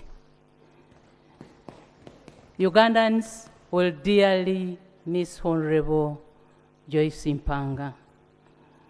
Right Honorable Speaker and Honorable Members, let me take this opportunity to thank His Excellency, the President of the Republic of Uganda, who is also the National Chairperson of the Might Party NRM, for granting Honorable Joyce Mpanga an official burial in memory of her commitment to the government. As Chairperson of the Organizing Committee, Right Honorable Speaker and Honorable Members, we have a duty to play to make sure that everything goes on well accordingly and as planned by the family and by my committee. May the soul of Honorable Joyce Mpanga rest in eternal peace. So, honorable colleagues, when we had just welcomed the body at Lion State, and I was greeting the family, the daughter, Dr. Sylvia Sebuyira, mentioned something to me which made me reflect on my own legacy. She said, "This was a great woman."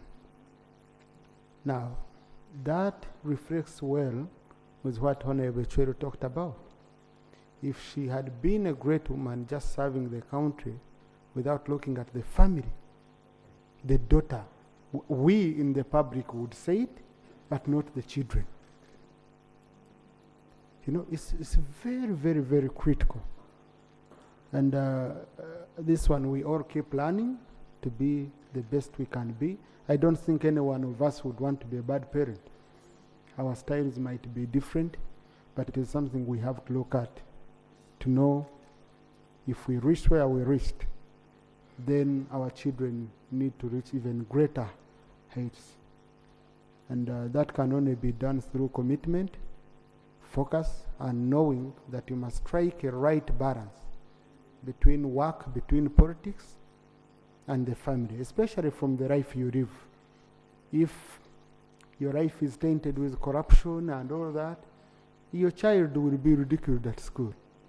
And the other children will be saying, "Hey, your dad, your mother, we saw this on TV and all," especially in this era of social media.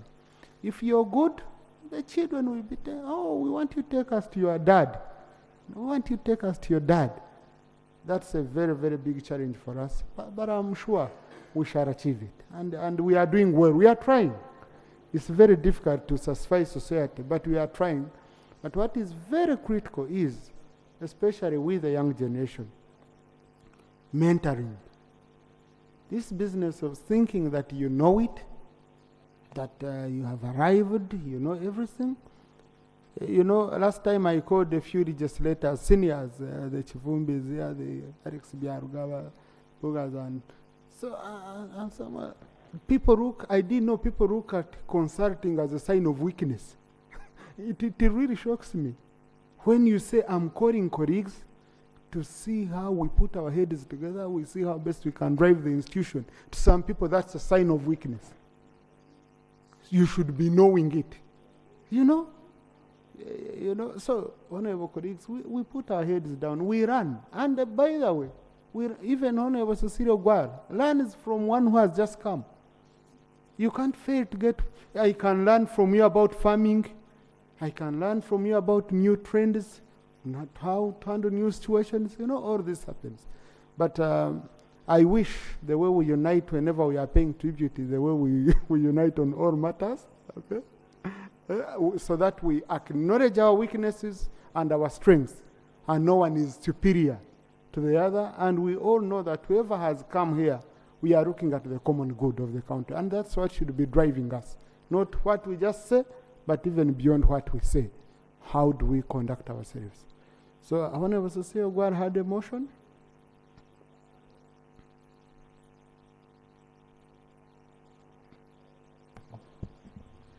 Right Honorable Speaker, in view of the tremendous contribution of Honorable Joyce Mpanga in the field of education, politics, and most especially in the girl-child education and women in development. Speaker, I beg to move that Parliament recommends under item 3 that government considers naming one of the existing faculties of education or women and gender studies in any of the public universities in memory of Joyce Mpanga. I beg to move, Right Honorable Speaker. I've just checked through. This has no financial implication, so it wouldn't violate. Is the motion seconded? Yes. Honorable Namuyangu, Honorable Ramirama, Honorable Namuganza, Honorable Reru, Honorable Andrew Ranya, Honorable Baranda Rope, Honorable Jonathan, Honorable Chivumbi, Honorable Agara, Honorable Soro, Honorable Katavazi, Honorable Mshemeza. Basically seconded by the whole House. Okay? Yeah, so now honorable colleagues, I know on such a date it's usually very painful whenever I'm concluding such a session. It's always difficult to find you've denied a colleague a chance to speak and you don't know what they wanted to contribute. But again, we have family here. They've been here the whole day. They have service at home. You know, they are human beings, they are tired. Tomorrow is another long day. So I think the views gathered are representative of the general views in the House. So the amendment, I will consider it for a question with the rest of the motion. I now put the question that the motion to pay tribute to the late Honorable Joyce Robinson Mpanga, former Member of Parliament, Minister and Distinguished Educationist, be adopted with the amendment as proposed by Honorable Cecilia Ogwal. Those in favor say and to the contrary, nay. The ayes have it. I now instruct the clerk to transmit a copy of the resolution together with a copy of the Hansard to the family of the late Joyce Mpanga as we wish her rest in eternal peace. Next item. We raise for the anthems.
While members are standing, The casket shall leave the parliamentary chamber.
Members may take their seats for adjournment remarks.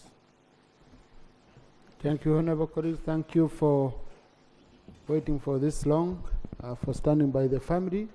House adjourned to tomorrow at 2 p.m.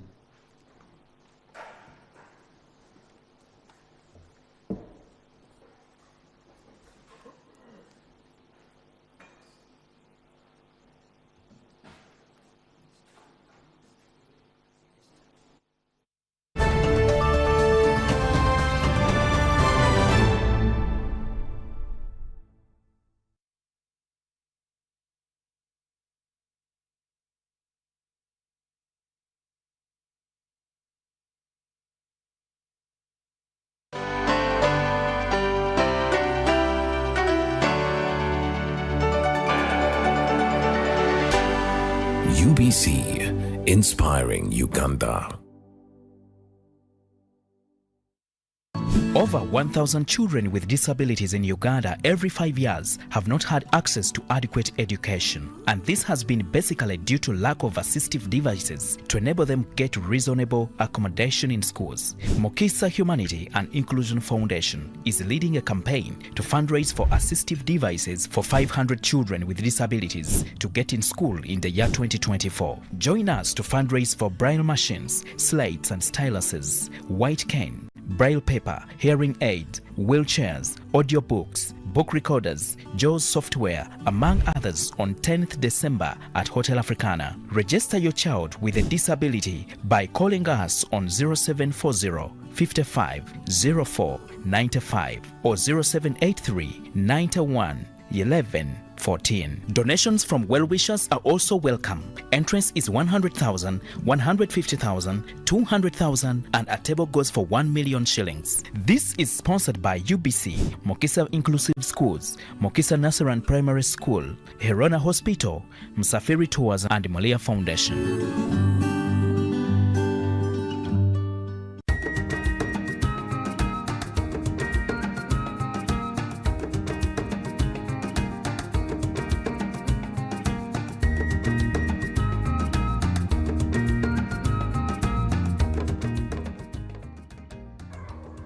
My name is Amos Muhinduki. I'm the chairperson Loans Committee for Chaka Central Produce Dealers Circle. We received the funds in 2021, so we have gone 2 years down the road. We got 30 million, but at the moment we have around 52 millions. We have 54 groups from within Chaka Central alone, and around 34 groups have benefited. We are expecting another funding from government so that we can also bring the other groups on board. We give them loans. First of all, they pay shares and also save 10% of the loan amount that they want. And they take the loans for 6 months.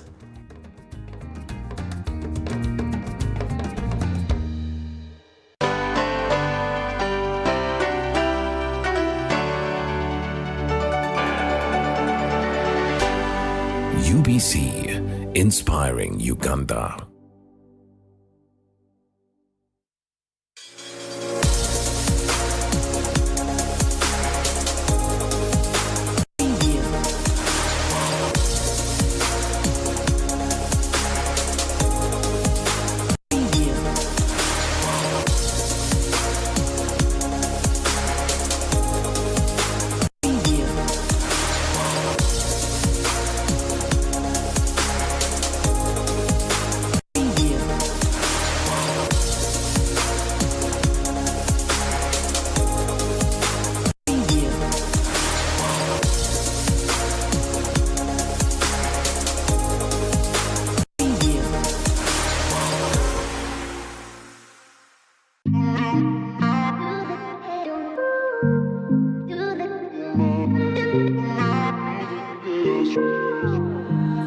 I'm elevated. I'm elevated. Now the night is ending. I need you in my bed. It's been raining heavy. I ain't got nobody. Leona Bandwana feelings. I cannot help myself. Yego weka kwenye no kuyita semaka. Mwami weka kwenye no kulaga ye waka. Sete yo bebe jiteka munze zezeka. Zese bakanga kweto na tukaka. Baby we muka. Kenze na bagere kagwe kabaka. La la la la la. Lullabies and sex. To the east and west. You give me the best. Walla walla walla. Walla walla le. To the east and west. Baby, you're the best. I'm elevated. I'm elevated.